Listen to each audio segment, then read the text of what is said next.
the monster's clasp and promises to give his companion a very tasty treat as soon as he finishes the job. Ethan feels a terrible shiver run through his entire body and desperately screams to himself that this guy is way too dangerous. The villain panics, concluding that he is no ordinary adventurer, and wonders if Jurgen is an exterminator sent by the Merchant Guild. Ethan desperately realizes they should have never crossed paths with that man and screams with all his might for the gang to run. The blonde spins around quickly in a desperate attempt to escape that place alive as fast as possible, but a thick purple smoke begins to wrap around the feet of the entire criminal group, preventing them from taking a single step. The three of them are left floating in the air, surrounded by dozens of red eyes that emerge from the darkness, watching them in a macabre way. Ethan begins to groan in agony as bizarre little red eyes start to form inside his own pupil. Completely paralyzed in the middle of that mysterious mist, the blonde fellow is consumed by terrifying visions of red eyes. The gang's mage lets out screams of terror and despair as he feels the mysterious eyeballs appearing even inside his mouth. Ethan holds his head with both hands in despair, screaming in pain as his mind is mercilessly tortured. He begins to lose his breath and his sanity as he feels the bizarre eyes spreading directly inside his own brain. The criminals scream desperately that there are eyes inside their skulls and brains, completely losing control of their minds. Unable to withstand the terrible mental pressure, the leader of the group collapses to his knees on the damp cave floor, letting out a weak groan. The swordsman raises his arms in a trance and begins to praise a dark entity that rules over all the greed in the world. The mage insanely praises a supposed devouring mother, screaming in ecstasy that he repents and wishes to fully merge with her. Ethan begins to bleed from his eyes and nose while smiling like a madman, screaming that he is a horrible and filthy creature with open arms before a massive illusory red eye. He begs to have his own eyes torn out in sacrifice. Once the dust and mist completely settle, it is revealed that the three criminals have simply vanished without a trace. Jurgen observes the silence of the place and thinks to himself that those men must have carried a great deal of evil in their hearts. In reality, his magical backpack simply executed the verdict, as the criminals were crushed by the overwhelming weight of their own sins. Luckily, Penelope remains sound asleep, not even noticing all the noise of that terrible battle that happened right next to her. Suddenly, Jurgen feels a strange movement behind his back and spins his head quickly to see what it is. From inside the magical bag, the friendly floating head of Vice emerges, extending toward the young man via a long tentacle. The small creature demands its treat, calling Jurgen by his real name, and the young man remembers he almost forgot his promise. But before giving the prize, he scolds Vice and demands that the creature call him Jurgen from now on, not Hanbin. Jurgen puts a very colorful and sweet lollipop into Vice's mouth, who enjoys it happily with a satisfied look. He asks if the job was hard, and the creature replies that it just hates bad guys, commenting that its master hasn't changed a bit. The young man asks that until they leave the labyrinth. The creature continues scaring the monsters the same way it has been doing along the way. Very obedient and happy with its sweet lollipop, Vice strikes a funny pose and immediately accepts the order given by Jurgen. The young man signals for the creature to go back to its hiding spot, and Vice smoothly slides back inside the magical backpack once more. However, the little monster suddenly stops with a fixed gaze, making Jurgen turn around to ask if it wants to say anything else. Vice discreetly points to the tent where Penelope is sleeping and curiously asks if Hanbin likes that girl. The blonde noblewoman continues resting peacefully in the tent with a very calm and relaxed expression in her deep sleep. Jurgen casts a highly serious and silent look toward his small partner at such an intrusive question. Finally, he just gives a slight smile and warns Vice that one should not refer to a human being in such a rude manner.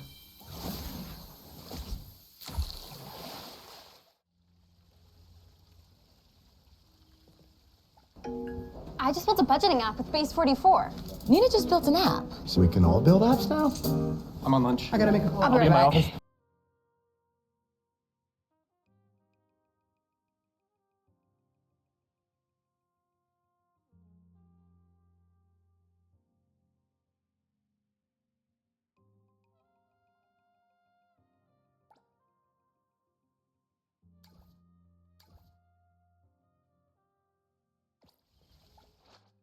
I'm not a good person to kill time with. This philosophical debate over whether a true path even exists gets a violent reality check, as the ground is obliterated in a display of pure, unadulterated power, and Wu Ming stands amidst the ruin, forced to reckon with the wreckage of his own ambition, until a changed, spectral entity manifests to mock him for letting his hard-won path crumble so easily. While the entity challenges whether Wu Ming's will can actually hold up when everything he's built is reduced to a single, fleeting moment of intent. Wu Ming is told that the fate of the entire world is now resting on his shoulders. Then a sudden, lethal strike decapitates him before he can even respond, and the blade tears through the lingering energy field without a hint of resistance, while a mysterious glowing orb is plucked from the middle of the carnage, so the figure holding it pauses, realizing that the real fight is only just beginning. This entity argues that true creation demands total destruction, and insists that the old path must be discarded before a new one can take its place, which leads us straight to the bustling chaos of Times Square, where a massive surge of spiritual energy is leaking from a hidden coffin buried beneath the city, leaving the onlookers to realize that something truly unnatural has just arrived in the middle of the crowd. Wu Ming analyzes the feng shui setup, identifying it as a trap designed to harvest massive amounts of yin energy, and he warns the group that the coffin is housing a century-old Zhongxi. But the locals dismiss his professional Taoist credentials, assuming he's just another unreliable foreigner, and they double down on their skepticism, accusing him of trying to scam them out of their money with superstitious nonsense. So Wu Ming finally snaps, clapping his hands to cut through the noise and demand their attention. Wu Ming cuts the small talk and points out the source of the haunting. So Donald, an American businessman, dangles $1 million bounty to get the job done, and the crowd immediately swarms the coffin with a wild mix of yoga and fire-breathing techniques, while a chaotic storm of magic mirrors and holy purification spells slams into the target. But the coffin doesn't even budge, leaving the attackers completely stunned by their own failure. This group fails to crack the array and lashes out at Wu Ming, blaming his supposed incompetence for their collective stalemate. Wu Ming corrects their assumption about his nationality, but a newcomer interrupts the bickering by calling the entire mob useless. This guy identifies himself as Jack from the Starry Wisdom cult, openly mocking their traditional beliefs in favor of his own deity. Jack forces the crowd to scatter by labeling them heretics, making it clear that he isn't asking for permission to take over. He marches straight toward the coffin, claiming he was specifically invited to handle the mess that everyone else failed to fix. Jack makes contact with the coffin, and the massive surge of spiritual energy instantly dissipates, leaving the crowd in disbelief as they struggle to process how he neutralized that power so effortlessly. And since he clearly possesses the spiritual sight they lack, the onlookers start to panic about what he actually triggered. So one of the skeptics identifies Jack as a pathbreaker and warns everyone that he just made the situation significantly more dangerous. But Jack catches the insult and immediately pivots to confront the guy, calling him out for his disrespect. Jack doubles down on his arrogance, demanding to know if the skeptic still thinks he's a fraud after he supposedly neutralized the coffin's power. But that confidence backfires instantly when a massive surge of green energy erupts from the seal, and as the room fills with suffocating malevolent energy, Wu Ming cuts through the panic to explain that this isn't just some random mist, revealing that the coffin is actually a refining array connecting the ghost and human realms, which Jack just triggered by using brute force. So now the trap is fully active, and something is finally stepping out to claim its due. This malevolent energy leaking from the array is acting as a beacon, summoning a massive horde of vengeful spirits to the site, and because these entities are now visible to everyone, they have crossed the threshold into the physical world where they can actually cause damage. A swarm of hyper-aggressive ghosts, ranging from overworked salarymen to rejected artists, emerges from the void with nothing but pure resentment on their minds. They do not waste any time before lunging at the living, closing the distance with terrifying speed. Donald's security detail is instantly shredded, leaving the businessman screaming for his life as the spirits finally reach him. Donald is getting swarmed by the spirits, spirits, and his guards are only staying to fight because their paycheck is still on the line. This situation escalates as the ghosts swarm the group, forcing everyone to realize these things aren't just illusions anymore. The senior warns Wu Ming to stick close since he assumes the kid is powerless, and Wu Ming just offers a dry thanks. Wu Ming corrects the guy's assumption about his nationality, and then he immediately proves his worth by landing a clean hit on an incoming spirit. He clearly doesn't need any protection because he has been holding back his own combat skills this entire time. Wu Ming is tossing spirits around like ragdolls using pure physical force, which leaves the onlookers questioning if he is even using magic at all. But the priest loses his concentration after getting distracted by the chaos, and his holy light flickers out just when he needs it most. So another fighter steps up to clear the path with tentacle-like strikes, knocking back the encroaching swarm with brutal efficiency. Yet the ghosts keep rising from the ground in endless waves, pushing the remaining defenders to the brink of total exhaustion. And as his allies fall one by one to the overwhelming numbers, he realizes he is the only one left who can hold the line. Wu Ming keeps dismantling the spirits with pure physical strikes, leaving the onlookers completely baffled by his hidden combat prowess. One of the survivors finally breaks his silence to demand what kind of background the kid actually comes from, but Wu Ming ignores the question to focus on the source of the infestation, warning the guy to stay put until the job is done, because he still has a labor fee and talisman bill to collect. So he launches himself directly onto the containment seal, and as he lands on the array, the surrounding horde of spirits turns its collective gaze toward him, ready to defend their master. Wu Ming stands his ground on the containment seal while the horde of spirits closes in. Then he rings a ritual bell to trigger a massive cleansing wave, which instantly wipes out the entire swarm and clears the immediate area, leaving the surviving businessmen in total shock as the threat vanishes into thin air. But Wu Ming warns them this is only the beginning, and he is already calculating the hefty price for his services. Wu Ming kicks the coffin lid wide open to confront the legendary zombie king, but a dark claw immediately reaches out from the shadows. A massive wave of demonic energy erupts from the casket, and he realizes this isn't just a standard undead threat based on the sheer intensity of the aura. A mysterious blonde man steps into the fray, dismissing the entity as a weak century-old relic that lacks any real power. This onlookers identify the creature as a vampire rather than a zombie, and they realize they are dealing with something completely outside their expertise. This stranger confirms their suspicion with a cold stare, revealing that the situation shifted from a simple exorcism to a much deadlier encounter. This blonde stranger locks eyes with the creature, fully aware that this isn't just some low-level undead trash. Then a shadow entity lunges with lethal speed, forcing him to realize he is dealing with a predator that does not play by the rules. He throws up a defensive barrier to tank the blow, but the sheer force of the impact shows he is in for a real fight. This creature keeps the pressure on with a relentless flurry of strikes, pushing the stranger back as he struggles to maintain his footing. His signature touch of the ancient god technique gets completely melted away, and he finally understands that this thing is way more dangerous than he anticipated. This blonde stranger identifies the creature as a pure-blooded vampire with abyssal power, and the businessman realizes the only winning move is to get the hell out, warning his associates that a freshly awakened vampire is basically a starving predator, so he tries to abandon them to their fate with a sarcastic good luck. But the vampire closes the distance in a heartbeat, leaving them nowhere left to run. This vampire sinks his teeth into the blonde stranger's neck, and the boss screams for help as he gets pinned to the ground. Then the creature rips through his flesh in a spray of blood, so the bodyguards open fire, desperate to save their boss without accidentally killing him in the crossfire. But this predator is already locked onto his next target, and he is not letting go. This vampire stands over his latest victim, completely unfazed by the chaos unfolding around him, and since bullets are bouncing off the creature like pebbles, the bodyguards finally realize the legends are true. Then a lethal strike tears through the air, and just as the vampire lunges for the remaining guards, a newcomer jumps in to stop him, shouting that they still have unfinished business, so he slashes the vampire mid-lunge, demanding his payment before the fight goes any further. This blade bites deep into the vampire's guard, drawing blood as the newcomer forces the issue, and the sheer momentum of the strike sends the creature tumbling across the floor. But the vampire realizes he has actually been tagged, and his eyes burn with a lethal focused rage, so he retaliates with a kick that cracks the very air, forcing the newcomer to brace for the impact, and the newcomer refuses to give an inch, swinging his weapon again to keep the monster on the defensive. This realization hits that this thing is manipulating blood like a weapon, and the vampire launches a lethal stream of crimson directly at his throat, so he finally accepts that vampires are real and barely dodges the incoming strike, deciding that since the creature crawled out of a coffin, he will just treat it like a zombie. Then he lunges forward with his blade to finish the job before the monster recovers. This blade connects with the vampire's guard, forcing the creature to parry the strike midair, but then the vampire notices tears streaming down his opponent's face, and the realization that he is crying hits the fighter, leaving him wondering what kind of trick this is, because the vampire is actually manipulating his blood to force a reaction, and the pain is enough to make him scream, so he calls out for his boss, hoping for some backup before this blood magic finishes him off. This boss is down and unresponsive, so his men are desperately trying to wake him up before he dies. His breathing is shallow and ragged, proving he is barely hanging on to consciousness. A new fighter suddenly appears behind the red-haired man, and the surprise is immediate. This red-haired fighter turns to see who interrupted him, clearly confused by the newcomer's sudden presence. This newcomer slams his blade into the earth to demand attention, and the ground cracks under the force of his arrival. These two suits are already tearing each other apart over who botched the job, with the blonde guy calling his partner a coward for just watching the boss get hit, and the other guy firing back that it was his fault the boss took the brunt of the attack, until the kid finally cuts through the noise to announce that ghosts are exorcised and demand his payout. But the suits refuse to pay because they don't know if their boss is even alive, forcing the kid to clarify that the boss is in a weird limbo state while casually correcting their assumption about where he is from. This kid diagnoses the boss's neck wound as a dark magic curse, and he makes it clear that waking him up requires breaking that spell first. This suits immediately pivot to praising Chinese Taoist methods over their own, but the kid shuts down the celebration by noting this wasn't in the original contract and will cost them extra. They don't even blink at the price, promising that their boss is legendary for his generosity and will pay whatever it takes to get him back on his feet. This kid is already losing patience with their desperate back and forth, realizing this job is dragging on way longer than he signed up for. Flashback to 3 days ago in China, where a man is getting a mysterious talisman slapped onto his forehead to seal his fate. This master tells the parents to count to 3 while he works on the possessed boy, and just like that, the kid snaps back to reality, leaving everyone in the room completely blindsided by the sudden recovery. This master starts bragging about his disciple's skill, claiming the kid only has a tenth of his power, but still made the exorcism look like a joke. But the celebration dies instantly when the boy starts screaming about his weird obsession with smelling Xiao Li's underwear, and the parents realize their son isn't actually cured, leaving the master with absolutely nothing to say for himself. This master doubles down, insisting to his disciple that the possession was genuine and the job was handled perfectly, pointing to the talisman as proof that the red seal successfully extracted all the dark magic. But when that fails to convince anyone, he pivots to claiming the kid had underlying psychological issues, brandishing a business card that lists him as a certified clinical psychologist, and he even puts on glasses to sell the act. But the parents aren't having it, and immediately kick him out of the house, leaving him back on the street, bitter and complaining that these people just don't appreciate a true professional when they see one. This master is still scouting the wall of flyers, lamenting the lack of a payday, but deciding that absorbing that dark magic counts as a win. He starts lecturing his disciple on how to turn this cultural heritage into a gold mine, because apparently everything is a business opportunity. This master insists the kid is his chosen successor for this great art, but the disciple just wants to finish the job so they can finally grab a meal. Preaching about the life of a true cultivator, the master claims they should be above earthly hunger and feed on celestial chi instead. A notification for a new job pops up on his phone, and his high-minded lecture vanishes the second he realizes there is actual money on the line. This client offers $50,000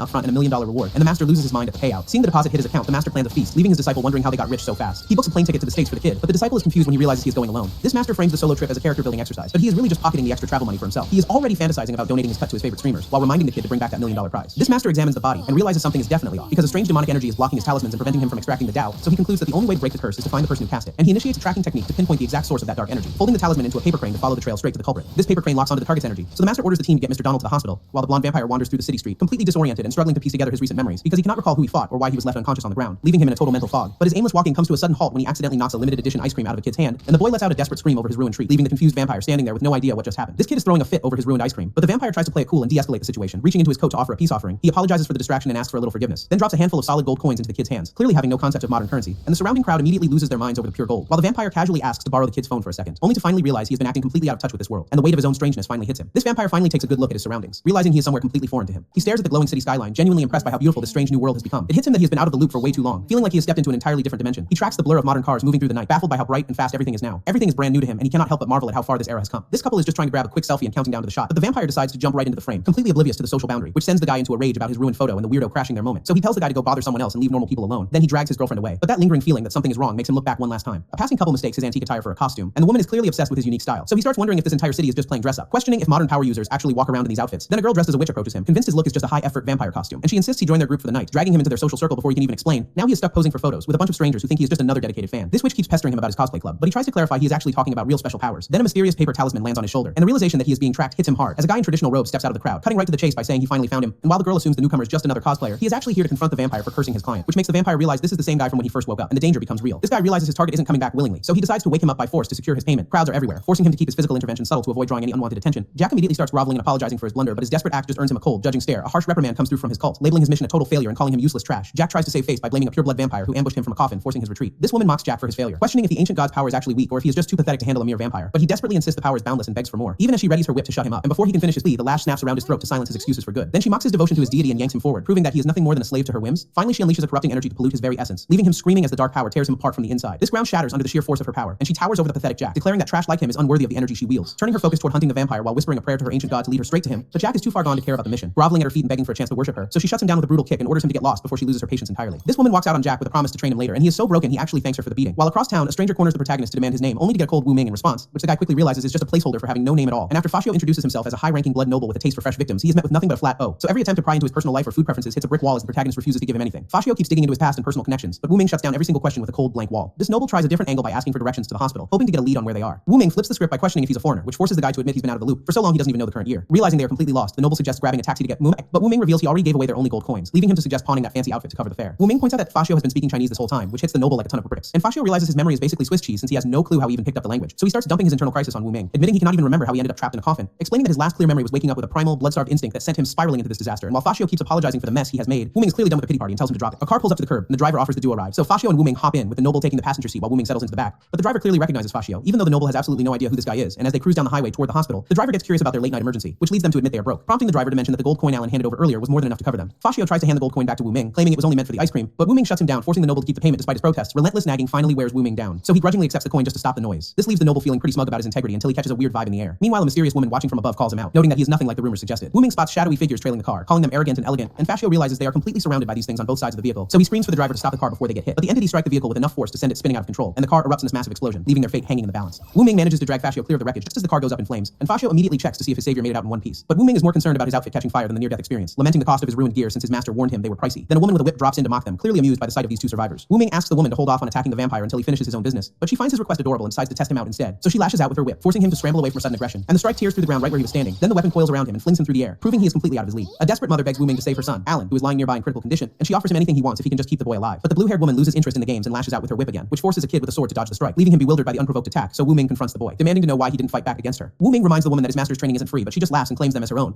Then a sudden precise strike pierces her chest before she can even finish her sentence, and she is instantly shredded by a barrage of razor-sharp red threads that tear through her body. So the blonde man who launched the attack tells her she brought this on herself, leaving Wu Ming confused about his talk of payment, because this guy clearly has no patience for people who put kids like Alan in danger just for their own amusement. This blue-haired woman keeps lashing out, complaining about how annoying this entire resistance has become, but the blonde man has finally hit his breaking point and screams that he is done, and he lunges at her, wondering if his master would label this righteous fury as insanity, while the woman just scoffs at his disobedience, claiming he is going to be a difficult pet. Then she calls upon the great ancient god to consume her, embracing a dark new power. This dark energy consumes her entirely, and she begins to mutate into something far more dangerous. Then she sprouts massive tentacles and announces that the second round of training has officially begun, and she signals the start of the slaughter, clearly enjoying the chaos she is about to unleash, which sends a massive wave of dark energy surging toward the blonde man and Wu Ming, so the ground shatters under the weight of her strike, forcing them to scramble for their lives. This mutated woman singles out the blonde man as the first to be punished for his defiance, so he barely manages to intercept her strike before it connects, but the sheer force of the impact sends him hurtling across the battlefield, and he realizes her speed has spiked to a terrifying new level as he crashes into the earth. Then he notices his own hands trembling with the loss of control, finally identifying her as a Puritan he thought had long since gone extinct. This mutated woman claims her Church of Starry Wisdom is expanding without any end, calling the blonde man a relic of a dying vampire race, so he rejects her insults and prepares to unleash his invocation of sin. Wu Ming watches the blonde man channel power from the depths of blood and flesh, and the woman taunts him by claiming she already controls the very sins he tries to wield. This blonde man screams that he is becoming the knight of the night to descend into this world, but his invocation of sin dissolves into nothing, and he panics as his power fails him completely. This mutated woman mocks his pathetic display, asking if he is finally finished with his little show. Then she demands he submit as her slave, praying to her ancient god to wipe out this pureblood vampire for good. Tentacles lash out to bind the blonde man in place while Wu Ming watches, and she dares him to repeat his defiance if he still has the guts. This mutated woman realizes her ancient god's mental energy has been severed, and she cannot believe a mere human managed to cut it off so easily. She curses the wasted talisman while finally acknowledging that Wu Ming is no ordinary kid, and she vows to make him pay for the interference. This blonde man screams for Wu Ming to restrain her while he still has the chance, but she brushes off the earlier failure as a lucky coincidence. She lunges forward to end the threat, closing the distance between them in a heartbeat, declaring that coincidence coincidences do not strike twice. She claims Wu Ming for her ancient god and begins the process of corrupting his soul entirely. Wu Ming unleashes a torrent of mental energy that dwarfs the power of the ancient god, and the mutated woman realizes she is being crushed by a force far more immovable than her deity, so she reels from the mental and physical assault. Yet she finds the overwhelming sensation strangely fascinating. Then the blonde man steps back into the fray as the woman loses her footing and control, and she finally collapses to her knees, completely broken by the sheer intensity of the power she just encountered. Wu Ming calls out the woman for her sloppy cultivation interference, then orders her to get an ambulance from New York Hospital immediately. This blonde vampire notes the mother is unconscious while the son is fading fast, questioning why Wu Ming let her leave the scene. His master's warnings about causing trouble in foreign lands kept him back, plus he knows staying wouldn't have changed the boy's grim prognosis. Realizing the boy is still a virgin, the vampire decides there is actually a way to pull him back from the brink of death. He sinks his fangs into the child, banking on a desperate blood ritual to reverse the damage before it is too late. Wu Ming confirms the boy's new status, and the blonde guy admits the ritual drained him dry. Though Wu Ming isn't impressed, calling out his failure against the woman and the wasted talisman, this vampire tries to save face by insisting on his own strength despite the obvious fatigue, until his body finally gives out and he hits the ground hard from the sheer physical toll, leaving Wu Ming to wonder if this reckless sacrifice is exactly what his master meant by having too much compassion. Wu Ming drops a coin into the beggar's bowl, but the man mocks his charity by tossing back a measly 50 cents, so his master steps in to stop the bleeding, deciding a history lesson is worth more than the kid's spare change, and he recounts the tale of Zigong, a disciple who bankrupted himself buying the freedom of slaves, only to reveal that Confucius actually scolded him, because refusing the reward made it impossible for anyone else to do the same without expecting a payout. This master questions whether a good deed that upsets the world's balance is truly virtuous, and he warns the boy to steer clear of bleeding heart do-gooders and self-righteous fanatics. Yet the kid stands over the fallen vampire, who somehow manages to embody both of those traits the master loathes, though the boy can't bring himself to share that hatred, because he watches as someone is slowly choked out by a web of crimson energy. This principal's face returns to normal, so the group acknowledges the vampire's massive effort to stabilize him. Exhaustion hits the vampire hard, and he demands more blood bags to keep himself going. NYUC Hospital becomes their next stop, since this era makes sourcing blood way too easy. Sipping on a fresh bag, the vampire doesn't seem bothered by the kid's stare. He brushes off the judgment, claiming that craving blood is just basic biology for his kind. This vampire explains why Tong Day didn't turn, noting that the transformation depends entirely on the victim's virginity, because anyone who isn't a virgin just gets drained into a mindless zombie, creating a self-sustaining cycle of nourishment for the clan. And he admits this whole gift is actually a curse that the original grantor can snatch back whenever they want, which reminds the kid of the dark magic he's seen before, specifically the kind labeled as demonic in their homeland, where priests use incantations to raise these zombies, creating enemies that are a massive pain to deal with because they share the same power source. This vampire teases Wu Ming about the risk of becoming a mindless zombie, but the kid makes it clear he is only in this for the paycheck. A suit interrupts their banter to announce the principal is finally awake and demanding to see them, and the guy is already losing his mind, chanting about national pride while waving his arms from the hospital bed. So he starts gushing with gratitude for the team's help, but Wu Ming cuts the sentiment short by demanding his payment immediately. Then he starts tallying up the $1 million mission fee plus the extra costs for curse removal and spell supplies. Wu Ming demands the $1.1 million fee in cash or digital transfer, but the principal tries to stall with a bank card. This guy clearly has other plans, pivoting to offer Wu Ming a permanent position by his side, but the kid isn't biting. Dismissing the job offer, Wu Ming claims he has to get back to cook for his master, and he starts walking out. This principal calls out one final warning that the demonic residue will still leave his luck in shambles, so he better watch his back. Wu Ming just gives a non-committal grunt, clearly more focused on his paycheck than the principal's cryptic advice. This nun and priest realize their operation has gone completely sideways, as the priest points out the source of their sudden panic. This coffin is wide open and the spirits have already been cleared out, which means someone else snatched the prize. So the group grumbles until one of them notices a strange presence. A mysterious figure blocks the exit to mock their tardiness, though the guy seems to be sleepwalking while he does it. This mysterious guy doesn't even wait for them to finish talking, and he cuts through the group before they can even draw their weapons, so they realize his spiritual signature is identical to the coffin's, meaning he's the one who cleared out all the spirits. But when they demand his true goal, he just tells them to hand over their souls instead. And as he stands over a literal graveyard of bodies, he reveals that he has finally woken up. This mysterious guy is finally awake and ready to start his own twisted version of a new chapter, and he's clearly enjoying his freedom, wandering the city streets like he owns the place, while he mutters prayers to ancient gods for forgiveness, though he doesn't sound like he actually regrets a thing. Meanwhile, a purple-haired woman is caught in some kind of trance, obsessed with a sensation that's completely warped her reality, leaving her completely oblivious to the two thugs cornering her in the alleyway until they start running their mouths. This purple-haired woman confronts the thug about the stench of smoke clinging to him, and he snaps back that he's only here on the boss's orders while demanding to know Jack's location. But the reality is that everyone who joined Tang Day for the exorcism last night was wiped out. Jack was among those killed, meaning he has already met his end. So the guy pours a final offering over the body to mark the end of the line. Jack is desperate, begging Lord James for mercy while pleading for Lady Chanel, and the moment he recognizes who he is dealing with, his tone shifts. Lord James demands to know if Jack is responsible for the slaughter at the Award Society, so Jack deflects the blame onto a pure-blood vampire that escaped from the coffin. Then he brings up Lady Chanel again, clearly hoping her name will buy him some protection. Lord James demands to know where the girl is and why Jack returned empty-handed, but Jack claims they almost had her until a mysterious Asian guy stepped in to intervene, which immediately catches the attention of Lord James and his associate as they press for details. So Jack reveals that the same boy opened the coffin and was working alongside Lady Chanel, and Lord James finally realizes the vampire was under the boy's control all along. Chanel isn't buying the idea that the boy is just some random kid, and Lord James notes that the association of superpowered individuals is already breathing down their necks, so they decide to hunt down the main perpetrator to clear their own names and win the association's favor. But Chanel is too distracted by the boy's overwhelming strength and a familiar resemblance that is clearly rattling her. Then a hooded associate mocks her for showing fear, only to get a sharp defensive retort in return. Lord James orders Chanel to use her powers to track Miller, dismissing him as weak, but his hooded associate insists that the Supreme Commander's orders to channel the old god's power need to be executed now. Meanwhile, at the New York airport, someone rejects a final plea from the president to stay, so a suit hands over a ticket and a reward for the boy's master, thanking him for shifting his view on China before parting ways. This boy stands alone in the terminal, only to be approached by a stranger who points out that his target has already vanished. This stranger is still hanging around, pestering the kid about why he hasn't left for his journey yet, and he keeps pushing for a connection, claiming the boy feels strangely familiar and likable. So the kid finally shuts him down with the coldest take possible, admitting he just doesn't find the guy annoying, which hits the stranger way harder than it should, as he starts acting like this is some profound emotional breakthrough. But the kid clarifies that he barely understands human emotions, making that single compliment a rare admission of value that leaves the stranger completely caught off guard. This stranger keeps fishing for validation, but the kid only gives him a lukewarm nod, and even as the guy tries to lock in a future friendship, the kid shuts it down by pointing out he is an orphan who has never had friends to begin with, which leads to a grim warning that everyone close to him ends up suffering, leaving only his master as the sole exception. So when the stranger asks about the master's power, the kid mentions a failed trial that cost the man his immortality and casually hands over his WeChat, and the stranger is already hyped to meet such a legend, not realizing the kid is already dialing him up on a video call. Wu Ming warns the stranger that his master isn't exactly a people person, then yanks him aside just before he trips over a banana peel. This stranger realizes he almost ate pavement and thanks the kid, but he's already back to fawning over the phone. He starts rambling about how professional and fast Master Li is, while Wu Ming just sighs at how bizarre human behavior remains. Master Li finally pops up on the video call looking like a total mess, so Wu Ming bluntly asks why he looks like he is suffering and having the time of his life simultaneously. This master tries to play it off as simple joint exercises, even though he is clearly struggling after losing his spiritual roots. Master Li keeps pushing his training to restore his sacred Taoist bones, even while he is stuck on a video call. This stranger is completely starstruck by this display of humility, though he is more interested in finding out who is standing next to Wu Ming. A guy named Fashio introduces himself as a vampire and tries to befriend the kid, but Wu Ming is not having any of it and tells him to back off. Master Li hears the news and actually encourages the connection, telling Wu Ming that he needs to learn how to deal with people. Wu Ming begrudgingly accepts the advice, while Fashio keeps gushing over the master's reputation. Wu Ming updates Master Li on his arrival at the airport, and Fashio is clearly losing his mind over the casual nature of the call. Checking his ticket details, Wu Ming ignores the vampire's hovering, while Fashio keeps trying to insert himself into the conversation. With an 11:30 p.m. departure time confirmed, Wu Ming tries to walk away, but Fashio is still obsessing over the logistics of the flight path. Master Li checks in on the mission payment, and Wu Ming confirms the funds have hit his account as expected. Master Li is already gloating about his student's success and heads toward the bank, fully convinced that Wu Ming is the golden child of the cultivation world. This escalator suddenly jerks and malfunctions, sending Wu Ming and Fashio tumbling through the air as the machinery tears itself apart. And once they hit the ground, Fashio immediately checks to see if Wu Wu Ming is hurt, but the kid realizes his flight ticket has vanished into the depths of the broken stairs. So when the maintenance worker claims the unit was just service, Fashio snaps at him for the obvious failure that just cost them their boarding pass. Master Li brushes off the escalator disaster, telling Wu Ming that a lost ticket is just a minor inconvenience compared to his safety. This airport staff hands over a replacement boarding pass, and Wu Ming finally has his travel documents back in hand. With boarding calls echoing through the terminal, the group heads straight to the gate to catch their flight on time. Fashio is baffled by how they bypassed the massive security line, so he pesters Wu Ming for the secret behind their speed. This staff clarifies that special cases get priority treatment, which is enough to shut the vampire up for the moment. This hooded man is still reflecting on how he barely survived his last brush with death. And while Fashio keeps pestering Wu Ming about how these modern smartphones handle money and communication, a distracted airport worker slams his heavy cart right into them. So when the guy starts apologizing for his lack of focus, Wu Ming and Fashio just stare him down in total silence because they both have a bad feeling that something else is about to go wrong. This airport worker loses his balance and takes a hard tumble, but Fashio snags him midair before he hits the deck. Fashio doesn't exactly offer a gentle landing, hunting the guy away the second he is secure. Turning to Wu Ming, Fashio points out that this string of disasters is way too convenient to be random. Wu Ming realizes he might be under some kind of supernatural heck, and Fashio confirms his suspicion, labeling the phenomenon a destiny-altering curse that is clearly targeting them. Wu Ming realizes that whoever cursed him is a pathbreaker hiding in plain sight, so he scans the crowded terminal to find the person responsible for this string of bad luck. Fashio catches on and offers to team up to hunt the culprit down, but Wu Ming shuts him down, insisting that Fashio needs to get out of there before things get worse. He knows his curse is a magnet for disaster, and he is not about to let his only friend get dragged into the crossfire. Fashio brushes off the curse, claiming that vampires are far too resilient to be bothered by minor bad luck. A massive steel beam suddenly plummets from the ceiling, but Wu Ming insists he can handle this alone because the girl from before is the one actually pulling the string. This heavy metal crashes down right between them, narrowly missing a direct hit as the environment turns lethal. Demanding to know if Wu Ming can actually survive the next attack, Fashio questions the wisdom of facing this threat alone. Wu Ming finally pieces together the truth behind the girl's pattern, and he realizes exactly what she is planning next. Wu Ming realizes this isn't a series of random accidents, but one single exponentially growing curse, and while he calculates the next disaster, the red-haired mastermind watches from the shadows, mocking their realization is far too late, because this guy is tired of being treated like a nobody, and is finally ready to show everyone his true power, claiming he's the chosen vessel for ancient gods, which explains his twisted, fanatical grin. Then the airport speakers blare an emergency alert for Gate C-13, confirming that the catastrophe is already putting innocent lives in the crossfire. Wu Ming realizes the only way to break this curse is by attacking fate itself, even though he has never encountered anything this twisted before. Fashio points out that hunting a caster is their only real shot, but the rapidly shrinking interval between disasters means they are running out of time. This airport intercom announces that Flight B04 is ready for boarding at Gate C-13, which is exactly where the next disaster is set to unfold. Wu Ming connects the dots between the flight announcement and the curse, so he demands the ticket from Fashio to take control of the situation. Tearing the ticket in half is Fashio's immediate answer, choosing to sabotage their own travel plans rather than walk straight into the trap. Wu Ming stops Fashio, pointing out that the curse isn't just growing exponentially, and he breaks down the pattern, starting from the petty stuff like the banana peel and the paper plane, before moving to the life-threatening elevator malfunction and the transport cart that almost took them out, concluding that the flight ticket was the real trap meant to force them into a mid-air death. So by destroying that ticket, they have managed to derail the curse's entire endgame. Wu Ming realizes that reissuing the ticket was the exact moment the curse latched back onto them. And while Fashio assumes the threat is over now that the ticket is shredded, a bystander suddenly drops to the floor. This guy hits the ground hard, and the surrounding crowd starts scrambling to see what happened. A doctor pushes through to start CPR, but he immediately hits a wall when he tries to help. That mysterious device strapped to the man is actively preventing any medical intervention, and the doctor is already realizing he is out of his depth. This bystander's heart has completely stopped, and the situation just went from a medical emergency to a full-blown nightmare. A countdown timer on a hidden bomb reveals it was rigged to detonate the moment he flatlined, leaving them with barely 10 seconds to clear the area. Wu Ming realizes their plan to derail the curse failed because the map of fate simply adjusted its target in real time. He explains that the curse was originally designed to hijack his flight, but since he never boarded, it had to improvise a new way to kill him. By forcing a heart attack on the terrorist, the curse triggered the bomb early to ensure the explosion still happens right here in the terminal. Wu Ming realizes the curse started long before they even stepped into the terminal, so he urges Fashio to get moving before they are caught in the crossfire. He reevaluates the entire timeline of events, realizing that focusing only on the plane ticket was a massive oversight in their understanding of the curse's logic. A child's desperate plea for help cuts through the terminal, and the realization hits Wu Ming that the curse has shifted its focus to a new target. This girl on the floor is screaming for her father as the threat closes in, and the true cruel nature of this trap finally becomes clear. This bomb timer drops to 5 seconds, and the father nearby realizes his daughter is the one trapped in the blast zone. This father breaks down in tears, begging his daughter for forgiveness as he realizes he's as helpless to save her. So Fashio orders him to get out of there and lunges toward the girl, scooping her up in a desperate sprint just as the bomb timer ticks down to 2 seconds. But with the clock hitting 0 and the blast imminent, he realizes he cannot shield her from the full force while running, and he makes the split-second decision to hurl her to safety before the explosion tears through the terminal. This bomb detonates with enough force to level the entire terminal, and Fashio takes the full brunt of the blast, his body being torn apart by the sheer intensity of the shockwave. He realizes the energy is enough to reduce him to ash, but Wu Ming ignores the danger and plunges into the inferno to grab his hand. And because the blast is a death sentence for anyone nearby, Fashio screams that this rescue attempt will just get them both killed. This antagonist mocks Fashio, pointing out that despite his elite vampire lineage, he is nothing but a liability to his friends. Fashio screams for him to cut the connection, but Wu Ming refuses to back down, insisting they face this nightmare as a team. Wu Ming realizes there is no other way out, so he tells Fashio this is the end, and he begins weaving a seal using Fashio's own stolen power and their most cherished memories, finally telling Fashio to rest in peace as the ritual begins to consume him. This ritual kicks into high gear, and those ancient chains start locking down the space around them. Wu Ming pulls on Fashio's energy, tearing through the reality of the blast to weave the final seal. This crowd at the terminal watches the firestorm, completely losing their minds as the destruction hits a dead end. An invisible barrier holds the explosion back, forcing the flames to crawl around the perimeter instead of vaporizing everything. Bystanders realize this is some kind of high-level Eastern technique, and they cannot even begin to process the sheer scale of the rebound. This antagonist unleashes a technique called sinful chanting to harden his body, but Wu Ming doesn't flinch, closing the distance to confront him head on, and the strain of the ritual starts to break the vampire down from the inside, forcing a desperate scream out of him as his defenses finally crumble under the pressure. While the bystanders just stand there filming the entire disaster on their phones, like it is some viral trend. Fashio is left gasping for air after the chaos, struggling to regain his composure while Wu Ming watches him. Checking for any major injuries, Wu Ming asks if he is actually hurt, but Fashio claims he is physically fine, though he admits to being hit by a sudden, overwhelming wave of sadness he cannot explain. This explosion left a minor wrist injury on Fashio, yet he brushes it off as nothing worth worrying about. Frustrated by the heroics, Fashio starts to lash out, so Wu Ming suggests they get out of the public eye and find somewhere private to talk. Fashio is stunned that the curse is actually broken, and Wu Ming confirms his earlier theory was on the right track. It turns out the physical ticket wasn't the real target, but the underlying reason for its destruction is what actually mattered. Wu Ming explains how the curse kept leveling up through failed attempts like a banana peel and a kite, eventually burning his ticket during an elevator accident to successfully shift his fate. Fashio realizes he was the one who tore the second ticket, making him the accidental key to ending the whole cycle. Wu Ming reveals he intentionally took the hit from the explosion to break the curse while saving Fashio, who is just glad his own power didn't trigger and ruin the entire plan. Wu Ming lunges for the red-haired guy, telling him it's fine while he closes the gap, and with a swift kick, he thanks the guy for saving him 4 spells, leaving Fashio confused until Wu Ming points out that this is the actual curse caster, explaining that every previous curse was triggered by someone touching him to mark the target. So he tracked the guy down during the chaos to finally put an end to the cycle. Wu Ming questions if his earlier kick actually hit the target, while the kid nearby accidentally drops his water bottle. But before the bottle hits the ground, Wu Ming intercepts it, explaining that this exact moment is how the curse finally breaks. And when the kid immediately tries to bolt, claiming his hand just slipped, Wu Ming realizes he is trying to escape, so he stops Fashio from chasing him, revealing that Fashio is now tethered to the curse as well, and warns that defying the laws of heaven carries a heavy price, since messing with destiny is a dangerous game. This curse is finally rebounding onto the caster, forcing everyone in the terminal to scramble for safety, but the red-haired guy is actually thrilled, convinced he's finally unlocked the true power of his God-given ability, and he vows that death is inevitable the moment his target slips up, dismissing their survival as nothing more than dumb luck, though he clearly doubts that luck can hold out for much longer. While the onlookers realize that staying anywhere near the target is a death sentence, so they scatter to avoid getting caught in the crossfire. Wu Ming initiates a video call, and Fashio immediately spots a mysterious symbol glowing on the screen, recognizing the sigil as a sealing ritual linked to his own master. Wu Wu Ming realizes the stakes are far higher than just a simple curse. They debate who else might know these forbidden marks, but the conversation cuts short when Wu Ming answers the incoming call. Fashio brings up the recent terrorist attack on the flight, and Wu Ming confirms the curse is handled. Though the pattern on the screen triggers a sudden jarring memory, this symbol is actually connected to his own death inside a coffin, and the memory forces him to confront the anger and regret he thought he had buried for good. Wu Ming is spiraling over those buried memories, but Fashio just wants to know if the flight is still delayed. Recovering that lost past is now his only priority, so he asks Fashio if he recognizes the strange sigil glowing on his phone screen. This symbol is clearly a seal, and Wu Ming demands to know how to break it from the contact on the other end of the line. A woman answers and immediately tries to charge him for the advice, though she offers a small discount since he knows Wu Ming. Calling out the guy for acting like a total scammer, Wu Ming gets a lecture from his master about being way too trusting with strangers. This call with his master cuts off abruptly, and police officers immediately corner them to demand cooperation regarding the recent terrorist attack. Fashio ignores the officers to keep trying his master, but they insist he drop everything and come with them right now. Their constant badgering finally pushes him over the edge, and he snaps at them to back off because he has more important things to handle. His patience completely evaporates, and he threatens to tear the officers to pieces if they do not stop their incessant talking. This officers realize they have pushed the wrong guy too far, and they brace for the incoming attack as the situation turns violent. This officers draw their weapons and order Fashio and Wu Ming to surrender, accusing Fashio of assaulting an officer, which means he is officially under arrest, and the cop threatens to use force if he tries anything suspicious, so Fashio lets them slap the cuffs on him without putting up a fight, and the pair is hauled away to face the consequences of their outburst. Wu Ming and Fashio are still dissecting the mechanics of the forbidden magic used in the attack when a woman in a white blazer suddenly interrupts their investigation with a casual greeting, and she drops the bomb that it has been a century since they last crossed paths before lunging into Wu Ming's arms and calling him her brother, leaving him to deal with her emotional outburst after 100 years of silence. This woman calls out the name Haifei, and it is clear she has been waiting a long time to find him. Wu Ming tries to play it cool with a business trip excuse, but she is not buying his casual act for a second. She drops the bombshell that the clan spent a century hunting for him, and her resentment is finally boiling over. This weight of 100 years of silence hits her all at once, and she starts sobbing in the middle of the terminal, so Wu Ming scrambles to quiet her down, desperate to get the full story on why the clan is in such a mess. She shuts down the idea of moving to a private spot, insisting that they talk right here in the middle of the terminal, and she starts chanting about a sanctuary of abandoned grace, turning the atmosphere into a twisted playground of grief, while she warps the reality around them into a red ridge domain where she intends to take control. But the ordinary people nearby just walk right past them, completely unimpressed and calling the whole scene a waste of time, which is exactly what she wanted since she has already distorted their perception, leaving the two of them free to talk without any witnesses. Wu Ming just wants to keep the peace and asks his sister to stop the waterworks, but she is already digging into his past, questioning if he has been trapped in a coffin for the last century, and she starts aggressively checking him for magical disguises, convinced that someone must have held him captive, warning him that he is way too trusting of strangers, though she claims the scent of blood on him is impossible to fake. So Wu Ming finally loses his cool and tells Haifei to quit sniffing people like a total creep. Haifei calls out Wu Ming for his uncharacteristic hostility, and she pushes the guilt trip by questioning if he is even the same brother who once loved her. Wu Ming folds immediately under the pressure, blaming himself for ruining the reunion and trying to brush off the drama as a minor misunderstanding, which leaves Haifei completely thrown by how fast he pivoted from cold to apologetic. He tries to smooth things over by introducing his new companion, claiming they only met yesterday, but the timeline clearly is not adding up for her. Haifei is still trying to figure out why Wu Ming is so protective of Tongde, suspecting the kid may just be a bounty target, but when she tries to get a read on him, she realizes his blood has no scent at all, like it has been scrubbed clean into nothing but pure, transparent water, and when Wu Ming confirms they were caught in the explosion last night, Haifei realizes she completely misjudged the kid as a total nobody. Wu Ming tries to play it off his fate bringing them together after sharing some hardships, leaving Haifei with absolutely nothing to say. Haifei pulls Wu Ming aside, needing to address the one thing he has been avoiding, and she demands to know why he was found sleeping in a coffin instead of hunting down Van Helsing, reminding him that he once nearly got himself killed insisting on a duel against that legendary Blood Clan hunter. But Wu Ming clutches his head in genuine confusion, admitting he has absolutely no memory of ever facing that guy, which makes Haifei even more suspicious since forgetting a threat like that is impossible, even after a century-long nap. Haifei starts laying out the history of Van Helsing, a guy who basically wiped out the Blood Clan a century ago, and since nobody could touch him, the clan hit their absolute lowest point while watching their families get slaughtered. So Wu Ming, being the strongest one left, decided to step up and challenge the monster himself, ignoring every warning to stay back, which forced the entire clan to dump their collective power into him through a reverse embrace just to give him a fighting chance. But after the dust settled, Van Helsing vanished, and Wu Ming went missing too, leaving the clan with no answers and a massive power void. This blood bond that once tied the clan together was suddenly severed by a mysterious curse, and while Haifei and Wu Ming struggle to grasp how such a thing is possible, Tongde cuts through the confusion with a cold, hard fact. He explains the bond is actually just demonic Tao, which can be neutralized if someone manages to balance it with an equal amount of spiritual energy. Haifei immediately snaps at the kid for acting like he knows anything about their clan's ancient secrets, but Wu Ming shuts down the bickering to explain that the power he borrowed never returned, leaving the clan to spend a century searching for a ghost. Wu Ming asks how the rest of the clan is holding up, and the answer is surprisingly optimistic, claiming they have managed to thrive despite the chaos of the last century. Haifei pivots to her own success, bragging about running American finance while pointing out two women standing right next to her. Wu Ming finally registers their presence, and the two women, Annie and Anki, immediately address him with the formal title of young master. Haifei clarifies that these two are actually bank CEOs who just wrapped up a business trip by her side, making their meeting here seem like a total coincidence. Wu Ming knows how much work she must be juggling, but she just shrugs it off like running the economy is barely a chore. Wu Ming questions the timing, wondering if their power really returned that recently, and he explains that the recent explosion triggered a mental shift, causing the ancient curse to finally loosen its grip on him. So he turns to Haifei to confirm if the others felt that same strange hallucination during the blast, but one of the bank CEOs interrupts, casually dropping the bombshell that she was the one who actually shattered the curse, which makes Wu Ming realize his century of memory loss wasn't just a simple lapse, but a direct result of that seal finally cracking. Beyond just releasing the sin, Wu Ming reveals that the process triggered a flood of long-lost memory fragments, and these flashes confirm that his time spent in the coffin was the exact moment his powers and memories were locked away, which means the seal on his Blood Clan abilities is directly tied to that ancient curse. So Tongde realizes that breaking the curse is the key to getting everything back, and he claims to have finally found a lead on how to do it. But as he starts quoting his master and tries to head out, the group panics and rushes to stop him from leaving. Haifei is suddenly obsessed with her newfound wealth, and she starts waving it around like it is the solution to everything. She figures she can just buy off Tongde's services to keep him close, even though she still thinks he is a total nobody. This bank CEO questions why they are relying on a kid when the Blood Clan has all the resources they could ever need, but Haifei doubles down on her gut feeling that this lead is the real deal. This CEO confronts Tongde about his master's financial status, and equally explains that his master treats every opportunity as a way to monetize his skills. That professional spin does not impress the CEO, but she is ready to pay double just to get him on board, and Tongde does not hesitate to take the $200 payout. Tongde notes down the Heaven Dynasty account details to verify the funds, and Haifei tells her brother to keep an eye on him while she handles the transfer, but the bank CEO is already doubting the move, convinced that anyone associated with such an annoying master is trouble. So Haifei pivots and orders the CEOs to freeze Tang's account instead of paying him, and she leaves a final cold ultimatum for the account holder to deliver regarding the money. Haifei is still pushing for her brother's happiness, but Tang's phone starts blowing up with an incoming call, and he answers to find his master on the other end, stumbling over his words while trying to explain the situation to someone else. So Haifei jumps in to demand the secret to breaking that spell, only to hear the master admit he's completely tapped out of magic power, which leaves them at a dead end until the master mentions his junior brother might actually have the juice to pull it off, and Tongde is left reeling at the reveal that his master has other disciples from the mysterious True Xuanmen sect. This master confirms his junior brother is currently working a spiritual commission in America, so Tongde immediately demands the location to track him down. A digital map pops up with the exact coordinates, and the master forwards the data to Tongde's phone. This master hangs up to handle his own travel arrangements, but he drops a surprise order for his disciple to accompany Tongde on the trip. Tongde is clearly thrown by the sudden change in plans, but the master insists that he needs to stick by his friend until the curse is finally broken. He turns to Haifei to confirm they finally have a solid lead.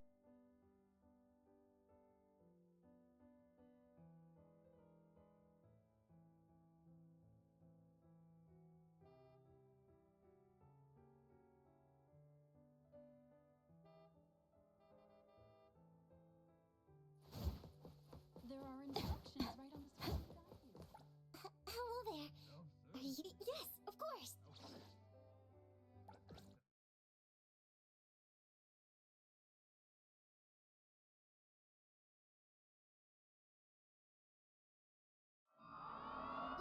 Welcome, everyone.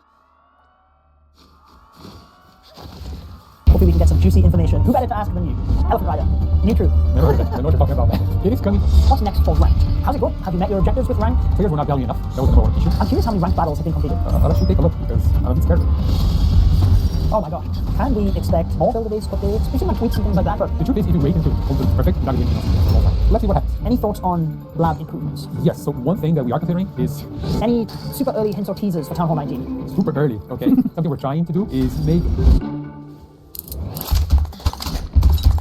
Ferry, thank you so much for joining me. Thank you for inviting me again. Yes, I really appreciate the insights you gave us last year. You look fantastic. Thank you, thank you. I feel fantastic to be honest, so thank you, appreciate it. Brilliant. Well, like last year, I have taken questions from my community. For yourself, I have put the ranked and battle mode questions and also update questions. So hopefully we can get some juicy information on new troops, Town Hall 19, whatever. We'll see where we can teach. But I do want to start on ranked and battle mode first. Rank's been in the game nigh on a year at this point. So before we delve into specific questions, how's it going? Like, have you met your objectives with rank, your goals on when you introduced it? That's a great question, and just to give I think a bit more context on where we are right now, how we got here. So as we all know, like we introduced ranked where we are now because, well, we had a problem in the game, which was players were not battling enough. That was the number one issue. So in average, players would battle twice a day, every town hall, across every town hall, which is terrible to be honest. And we know the issue. And again, if players are not battling, they're not getting resources. If they're not getting resources, their builders are idle. And if they're not progressing the game, they're losing. So that's where collecting time came in.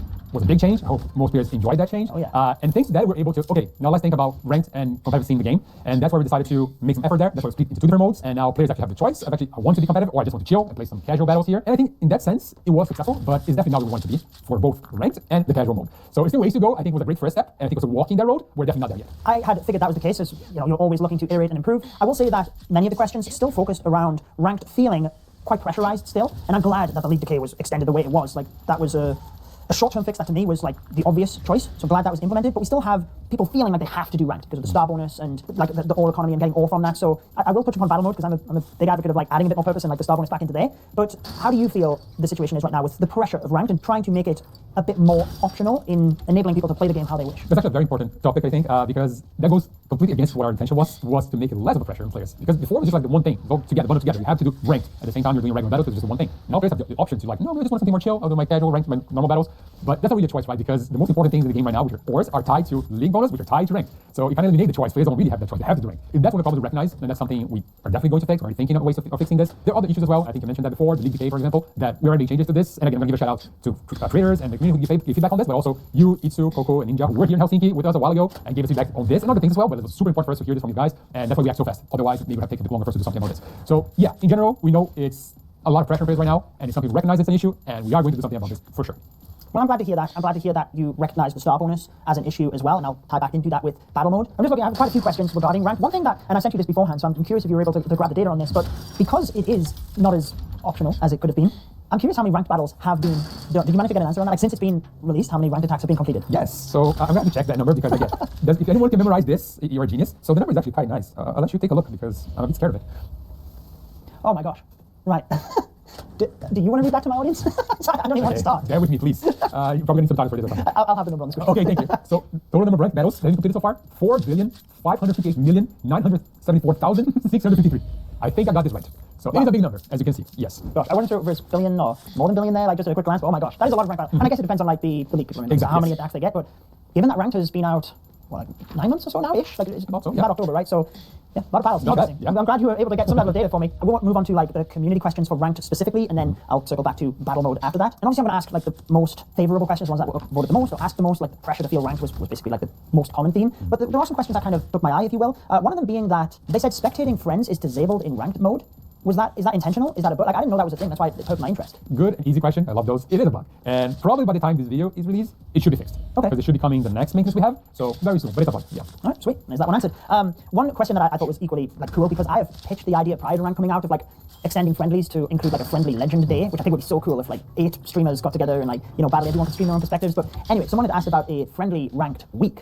And I think just even that in itself is really cool. Just that table format, you could have it, everyone battling everyone, depending on how many people sign up and stuff. But I guess are there any thoughts on extending friendlies in specific to the question like a ranked week as a friendly? So you could actually do that with your friends. That's actually a very interesting idea. And it goes along with the way we see competitive scene in Clash of Clans and the social and friendly moments between players. So I think it would make a lot of sense. But to be completely honest, we don't have anything like being worked on or planned around this. But again, a lot of cool ideas are born of like community suggestions, creator suggestions. So who knows? Yeah, but cool. I'm glad to hear that it's not something you would rule out. Who knows whether you'll get to it one day. But another common request, and I've seen this a lot with the battle modifiers in ranked and people wanting to practice would there be the possibility of adding a difficulty setting in battle mode where it doesn't change battle mode at all? Like you don't get extra loot or anything like that? It's literally just if I want to play battle mode with Legend 1 modifiers, then I could. That's another very cool suggestion, and it connects to our broader idea of battles and how we want players to have more control and freedom, how we engage with battles. And I think this connects to that, to be honest, which is pretty cool. But that's also one of the things that we don't have anything planned at the moment. But again, it is something that could work. It's not, again, the kind of idea to say, nah, this wouldn't work, it's not something for Clash, it's not something we ever consider. This is the kind of stuff that's actually pretty cool and could work. So again, who knows?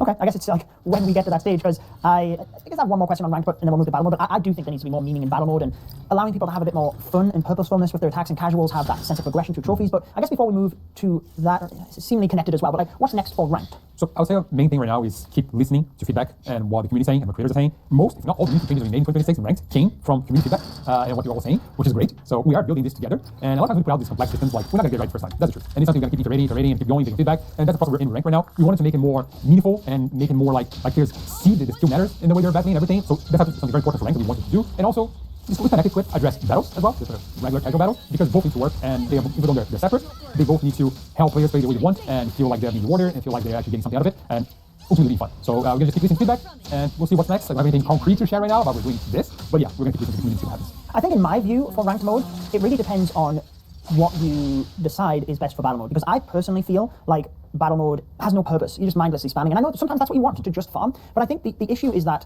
there's many more casual players where ranked is just not rewarding, so the game is just not fun, and they're constantly just battering their head against the wall on this more pressured, more skilled stuff, and that's not what they want. They do want purpose in their attacks. You don't want to just feel like a bot spamming in battle mode, but ranked just has that added element of pressure, but like you said, they have to do it, and there are players that I feel will be just stuck in a league forevermore. Like, let's say, maybe they're even above the Town Hall floor. As new Town Halls release, and new players, like, you know, if you upgrade your Town Hall, maybe you go up, but like, they might be a Town Hall 18, stuck in Electro 32. Town Hall 19 comes out, they upgrade to Town Hall 19, but everyone else around them is upgraded as well, so they're just stuck, and they cannot get out of that league. That's not a rewarding thing. They're just constantly getting battered, and before, with battle mode, more casual players cared about trophies. They cared about being able to share that with their friends, like what Town Hall level are you? How many trophies do you have?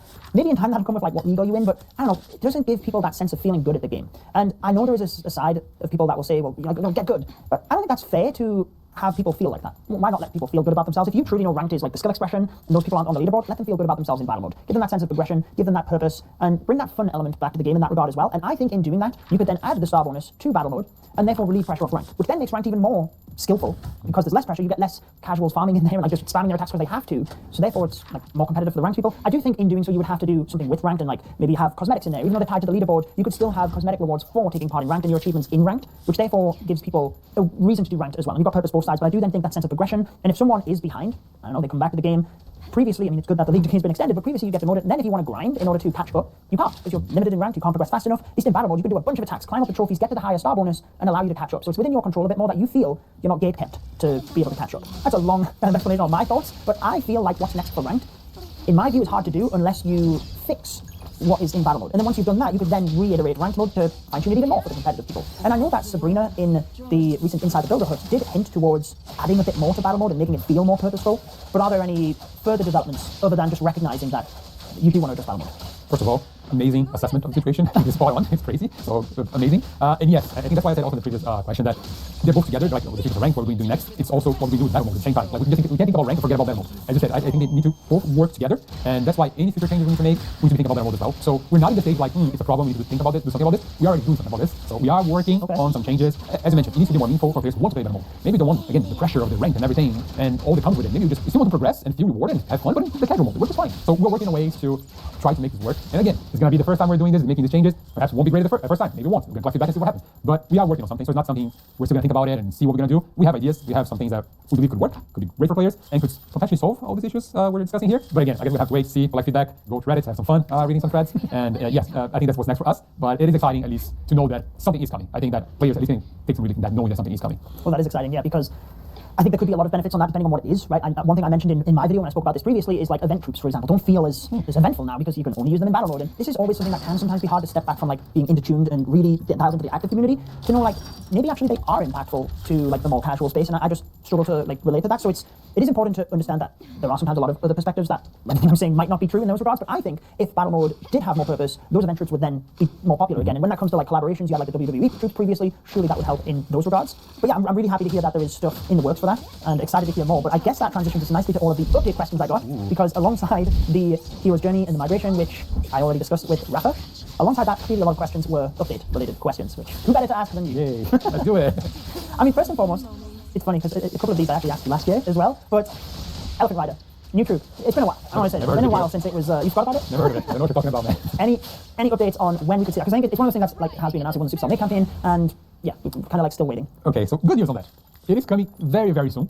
Okay, and this time please quote me on this, because it is coming very, very soon. We have everything ready, I would say, like troop, VFX, and everything in-game built and ready, tested as well. So it is all good in that sense. So it is coming soon. We're preparing also like a very cool way to release this troop with some nice content as well that we're producing around this. So it is coming very soon. I'm sorry about the delay on this. We did drop the ball. There were several reasons why that happened, but yeah, it is coming this time. So please don't worry, this year for sure.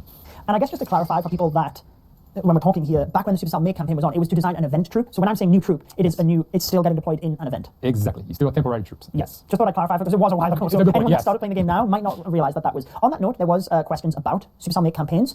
Maybe if it's that long, it's not something we could expect. But you know, the community do like those having a bit more direct impact. I know you look at ideas and things as well, but actually seeing those getting put into the game. Are there any thoughts on bringing more Supercell Make campaigns? Troops, equipment, defense, anything? First of all, I love Supercell Make campaigns. I think they're incredible, and I love giving players the opportunity to submit their ideas and actually input in the game. I think that's amazing. There's nothing planned because I think with the previous campaign, when they were still going to release the temporary troop, there was a bit of an issue because I think we didn't plan it very well. So that was a problem. That's why it took so long as well. Because implementing things in the game is not as easy as just like, okay, here's the troop submitted, just develop and put it in the game. Because we do have a long roadmap that we think like months and months in advance, and exactly what's going to come as a team of everything. So this troop being submitted, what is the team of this, how's it going to work, how's it going to like, which season is going to be able to fit this in. So it's a lot of things we didn't consider when we ran this the first time. So that's why we don't have anything planned right now. I would love to do it. As I said, it could be like crafted defenses, could be like your equipment, could be temporary troop again, could be like so many different things now. So we have to have a global chat back, maybe it could be something as simple as like design new emotes for the chat. Who knows, you know? But we still need to sit down and think about this and see what happens next. But there's nothing planned at the moment. Okay, well that fair enough. I feel like the next question might be a similar answer, but there were clearly an overwhelming amount of questions about Build-A-Base. Can we expect more Build-A-Base updates, build a whole 11? I think it's obviously like it just stalled out. We've seen like tweaks and things like that, but any advancement on the questions that were naturally asked last year where Steph said you wanted Home Village to be kind of like perfect before you consider Build-A-Base and Client Capital coming in? Any Build-A-Base first, any thoughts on that? All right, Builder Base. As you know, at least recently, we've made some improvements to Builder Base, right? We did release the new builder and also increase the loot obtained through Builder Battles. So that's something, I think, compared to what we were doing before, right? Yeah, I mean, the loot was like almost a secret one, if you will. Like you gave the extra build, but then and I think that's the second time you've doubled the loot, actually, but yeah. So it was something we were like, we need to do something about Builder Base as well. And yes, I think Steph's point still stands true to this day, but the truth is, if we wait until Home Village is perfect, we're not going to do anything else in the game for a long time. It will ever be perfect? I don't know, maybe not. I don't think that's going to happen because we're always going to improve and making changes to that Home Village. So instead, what we're going to do is make more of this targeted, like minor, perhaps, you can call minor, or not, depending on your point of view, changes to these different moves. So it's not going to be like before, we're going to just not do any changes. We're still going to keep doing them, but just like more targeted and spread out through some updates, but hopefully we see more of Builder Base. So like more quality of life improvements, but then, okay, you beat Builder Base. You got to build a whole 10, that's it, you beat it. Like Goblin Maps done, like that, at least at the moment, that's the thinking of... Exactly. I cannot say we are playing like a new Builder Hall, for example, nothing of the sort. So as I said, more quality of life improvements, things like that. Like the fast forward features also there on Builder Base, for example, so at least we're bringing these cool features to Builder Base as well. So yeah, but again, let's see what happens. But for now, that's the plan. And I guess just so that we're clear for people, Client Capital, similar... Same thing, exactly same thing, yeah. Because we made changes to Client Capital as well recently, right? So we're going to be doing the same thing, but again, this targeted like changes and things like that. The minor quality of life, things like that. Okay, well that's fair comment. Any super early hints or teasers for Town Hall 19? Super early, okay. I mean, we're not going to have Town Hall 19 this year, you're assuming, man. If it's coming this year, let's say that I think you winked at me there. You know. But let's say if it's coming this year, something we'll try to do is make old troops interesting again, more part of like player strategy. Once more, like we used to be before. So that's all I can say for now. Old troops? Old troops, yeah. Okay. Take it as you will, not gonna say anything else. Old troops. Yeah. Interesting. Super Electro Dragon. Electro Dragon's not a confirm. No, Super Troops, isn't it? Okay. So let's see what happens. All right. We'll see what people think. Old troops. Interesting. I can't focus. All right. Okay. Next question then. Clan Wars. There was a fair few comments, and again, this is one of those situations where, like, I think this is a problem in the active community and like higher end players, but there are a lot of draws in Clan Wars. I mean, I see that in my clan. So first of all, how common are the draws? And secondly, is this a problem that you're going to be looking at? So from February to June this year, about 9.5% of Clan Wars ended up in a draw. But wow, that's higher than I would think, actually. There's more. But if we look only at clans made up of Town Hall 18, the number rises to 20%.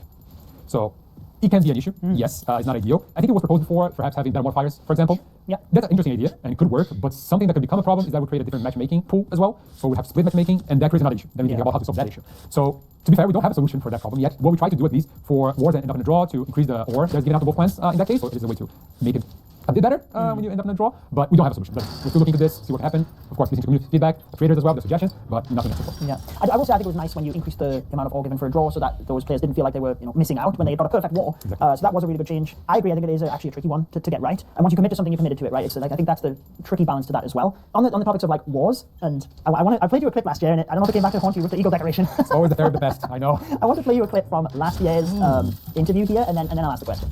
Yes, it's in the backlog with a bunch of other sets that's missing. Minion Prince skins, because we have so many sets, right? And since it's a new hero, so we do have a backlog of all those skins that are missing, including CWL. So, and I think CWL has a higher priority. If I got the information correct, don't quote me on that. But yes, all those are being worked on, so we're gonna see for sure CWL skins and all the missing sets as well. Nice. Okay, so the question being, can we expect our Minion Prince skin? Because you said it had the highest priority last year. That's CWL true. Minion Prince skin. First of all, I don't think they're the same guy, so I'm not going to blame for that. I just compared the two videos. But what I can say, that is partially right. CWL skin was a priority, and I'm glad to say it's pretty much ready. We're working on the VFX now. Okay. But we have visuals and everything. It's looking by the way amazing. I feel bad for the other skins right now, and you all understand when you see it. The new skin, it is amazing, and it's coming for sure. And it's about time. Sorry it took so long. I don't know, like a year ago perhaps. That was a year ago, yes. Okay, I need to stop promising things. But yeah, this time it is coming. I've seen it. It's real. Well, that's fantastic news, because I think clearly, I got asked about it this time. People have been asking for it for a while. So 2026, does that mean Dragon Duke skin in 2028? Good to hear about the Minion Prince skin, and fingers crossed Dragon Duke skin down the line. That does bring up a point as well. First of all, that is great news. Intertwined in that clip I just showed you was hero skins for older sets. Is that something that I didn't really get a direct answer for last year? It felt like you were looking to go back over previous skins. That hasn't really happened either for Minion Prince. Now we've got Dragon Duke as well. Can we expect hero skins for older sets as well, or not? At the moment, I don't have a good answer to give it, to be honest. And there are a lot of issues with that. I think one of the main ones that, at the time, I don't think I considered like a new hero as well, like Dragon Duke. And as you know, we keep releasing skins for every hero every month. So it's a lot to do every month. And we're just increasing the number of skins we're releasing. So it's very hard to just stop, look back at the old ones and start producing even more and more skins. So right now, to be fair, there's nothing I can share about this. Like, oh, there are more skins for the previous sets coming out from Prince and Dragon Duke. The answer is probably not at the moment. Okay. I was thinking as you were saying that, like, oh, actually, I understand the distribution being a problem, but maybe, like, let's say a Clash vs. Skeletons event, you've got a free hero skin. Maybe it would be cool to feature some of those old ones as free skins, and then distribution is not as much of a problem. But then on the same token, then you can't distribute the new skin in that regard, because you actually gave the Skeleton King as part. So, like, we'd be missing out on one of the newer sets. So I guess it depends on what the players want. Would they enjoy a previous set for free or a new set for free? Like, either way, I was still kind of hoping for my Magic set to be fully completed, but Maybe one day.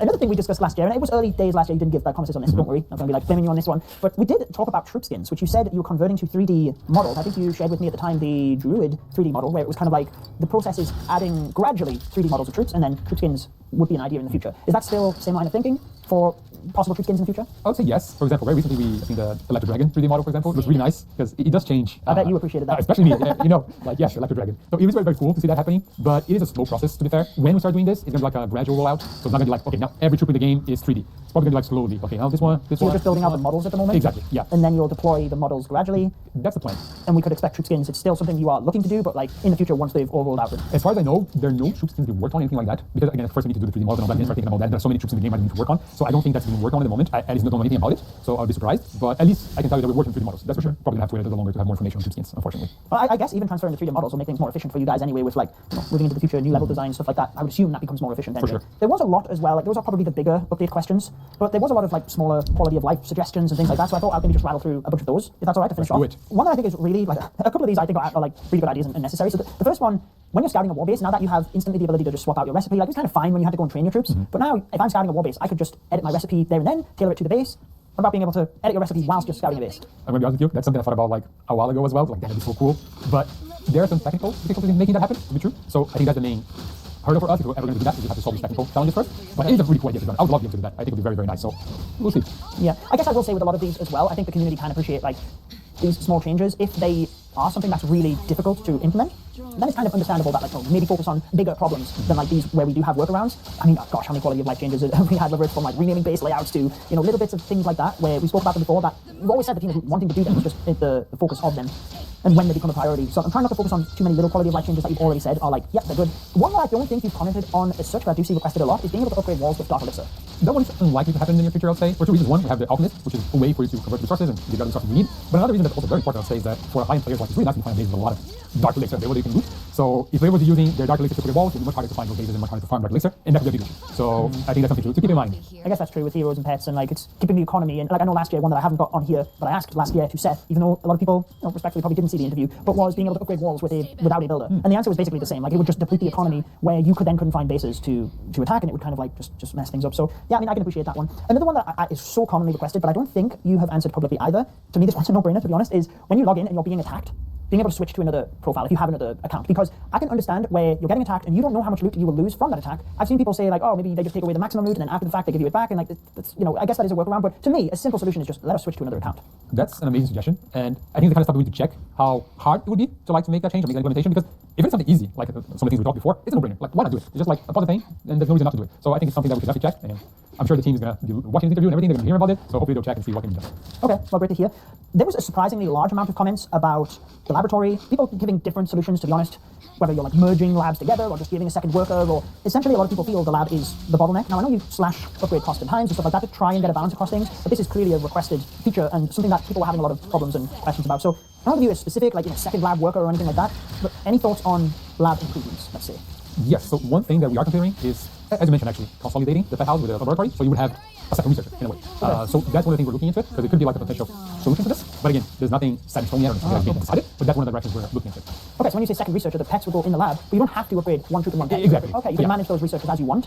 Okay, so the upgrade time is still the same, it's just, yeah. Exactly. I think that's a nice, giving people options of how they want to use those workers. Maybe, because you can only take 4 pets into battle, I guess, so maybe they want to focus on that, and then the troops. That leads to another question I had, actually. It is a common question, but I don't think you've answered before, that as pets expand, you obviously take less and less. I guess the same argument as the troops, but you can take more troops if you wish. Pets, you are limited to 4, because that's how many heroes you can take in battle. So any thoughts on 2 pets per hero, depending on, like, the stage that you get to?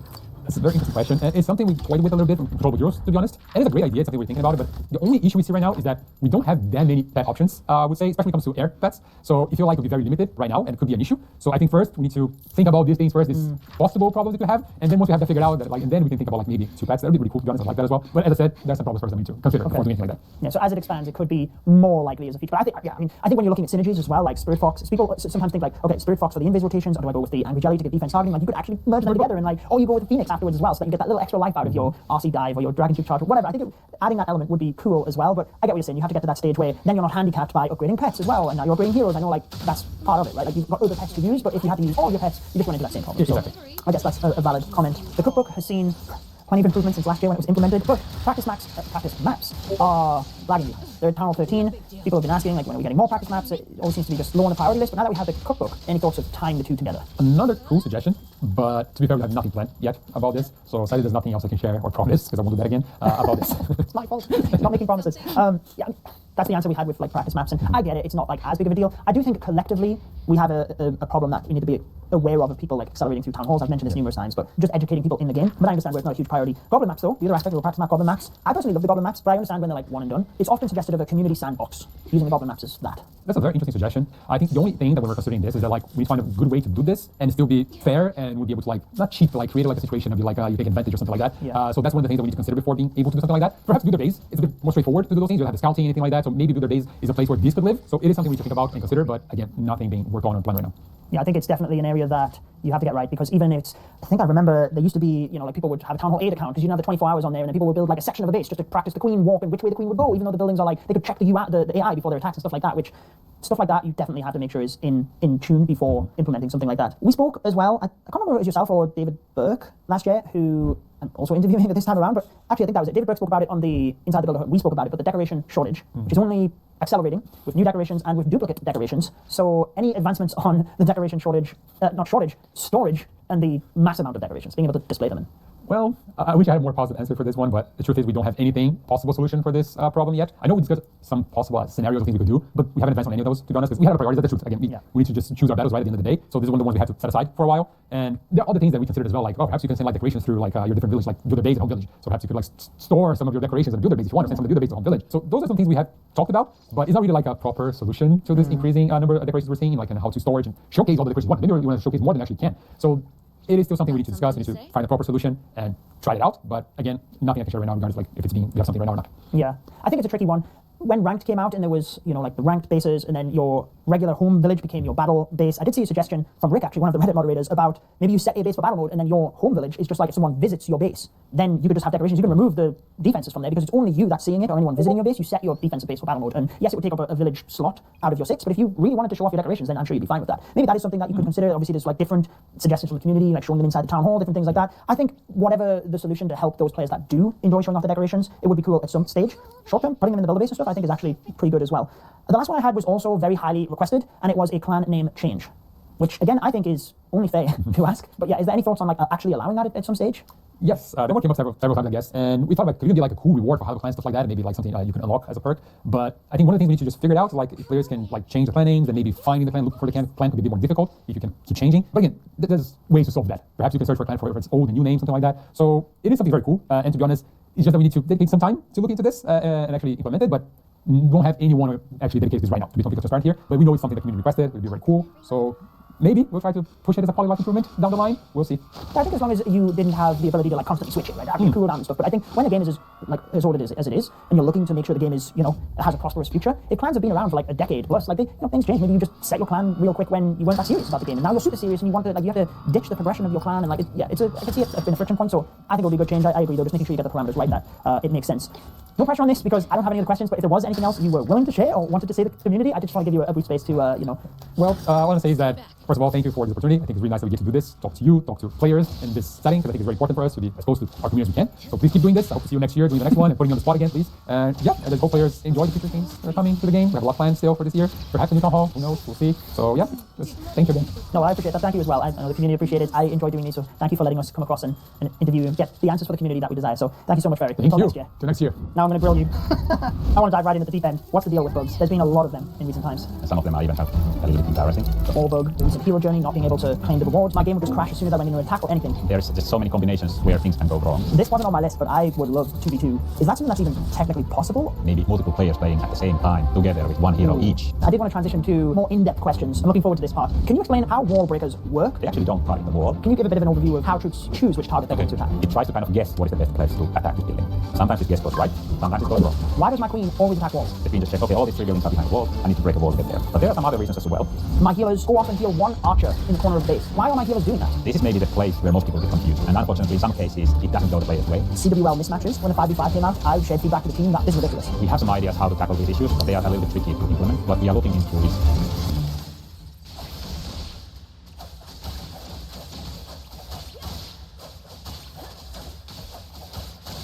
The moon has set. I just built a budgeting app with Base 44. You just built an app. So we can all build apps now? I'm on lunch. I gotta make a call. I'll be in my office. Just built an inventory tracker. Protein calculator. Bookshare an app. Profesor de español.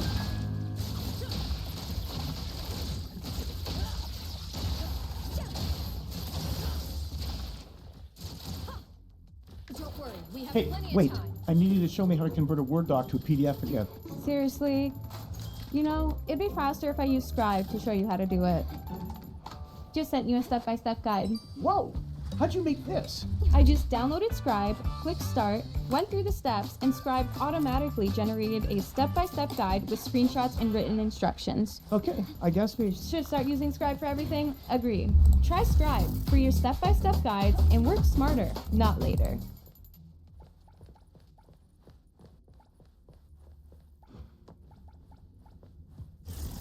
When one thought of isekai reincarnation staples, a few specific ideas usually came to mind. There were cheat abilities, harems, and slow lives, and the protagonists came in all kinds. But reality wasn't that kind. For a 1-year-old boy named Reito, he realized early on that's what this is meant. He possessed memories of somewhere else, and he could do math without ever being taught. That was exactly what felt off. And that was the very moment he realized he was in an isekai reincarnation. Imagine being 1-year-old with taxes worth of memories. The instant that truth dawned on him, he trembled with anticipation. He didn't remember much about his past life, but he must have loved those kinds of stories. He used to daydream about the skills and companions he wanted, specifically the 3 sacred treasures of isekai. But in reality, it turned out that he wasn't protagonist material at all. First, he was born in a town at the edge of the border. It was a farming family, a big household, and he was the youngest kid. And then he was dealing with something much more annoying. He soon discovered there was a shitty custom in this land. Everyone but the eldest son was treated like a slave. And because of this custom, they made him work incredibly hard. He was made to live in the stable since he was old enough to remember. And he worked day after day with hard work from dawn to dusk. Relying on memories from his past life, he tried his best to pull off a knowledge cheat. However, in an environment like that, there was a limit to what he could do. Bro ordered solo leveling from Temu. Relations with his brothers were the worst, of course. His parents, they just hit him, no questions asked. One time, while being told to work, Reito let out a long, exasperated sigh, prompting one of his brothers to angrily bang his fist on the table. He yelled at Reito, telling him that he was too slow with the work, and that he should hurry up and finish. Reito looked back at his brother, the family's eldest son, and decided to keep his mouth shut. This was his brother's job in the first place, but he complied, saying he would do it right away. Even so, the eldest son kicked him in the back, causing him to spill the water everywhere. He demanded he get it done that day, threatening that if he didn't, there would be no dinner for him. If one witnessed how cruel his brother was, one wouldn't even believe he was only 13. He puts on an act in front of their parents, so they think he's excellent. But most of that dear brother's work was done by Reito. Reito calmly picked up the bucket, realizing that the house was headed for ruin if his brother ended up as the heir. Just then, a small smirk flashed across Reito's face, thinking to himself that he was leaving soon. He said, "Good luck with your free labor shortage." On that day, the date had changed because it was his birthday, and so he turned 7. His wide eyes shone with a mixture of shock and quiet anticipation as a familiar ethereal phenomenon manifested directly in front of him. A glowing status window materialized out of thin air, and there, etched in glowing text, his true potential finally took form. The screen confirmed his name in his new age of 7, but more importantly, it revealed the awakening of his abilities, the skills of magic operation and archery, alongside the magic of soil and living magic. The sudden appearance of the status screen confirmed the ancient, undeniable rule of this new world. The exact moment someone reaches their 7th year, they are granted a status and unique skills. Sitting alone on the wooden floor of his cramped quarters, Reito stared in sheer wonder as the screen hovered before him, marveling at the fact that it actually came out. The devs finally remembered him. In this land, the arrival of a status window officially meant one was an adult, and one could register with the guild and travel on one's own. A newfound spark of determination lit up Reito's face as he adjusted his traveling gear. He resolved to leave home and become an adventurer. Looking closer at the glowing interface, he noted the specific details of his awakening. Alongside his name and age, the screen listed his skills as archery and mana manipulation,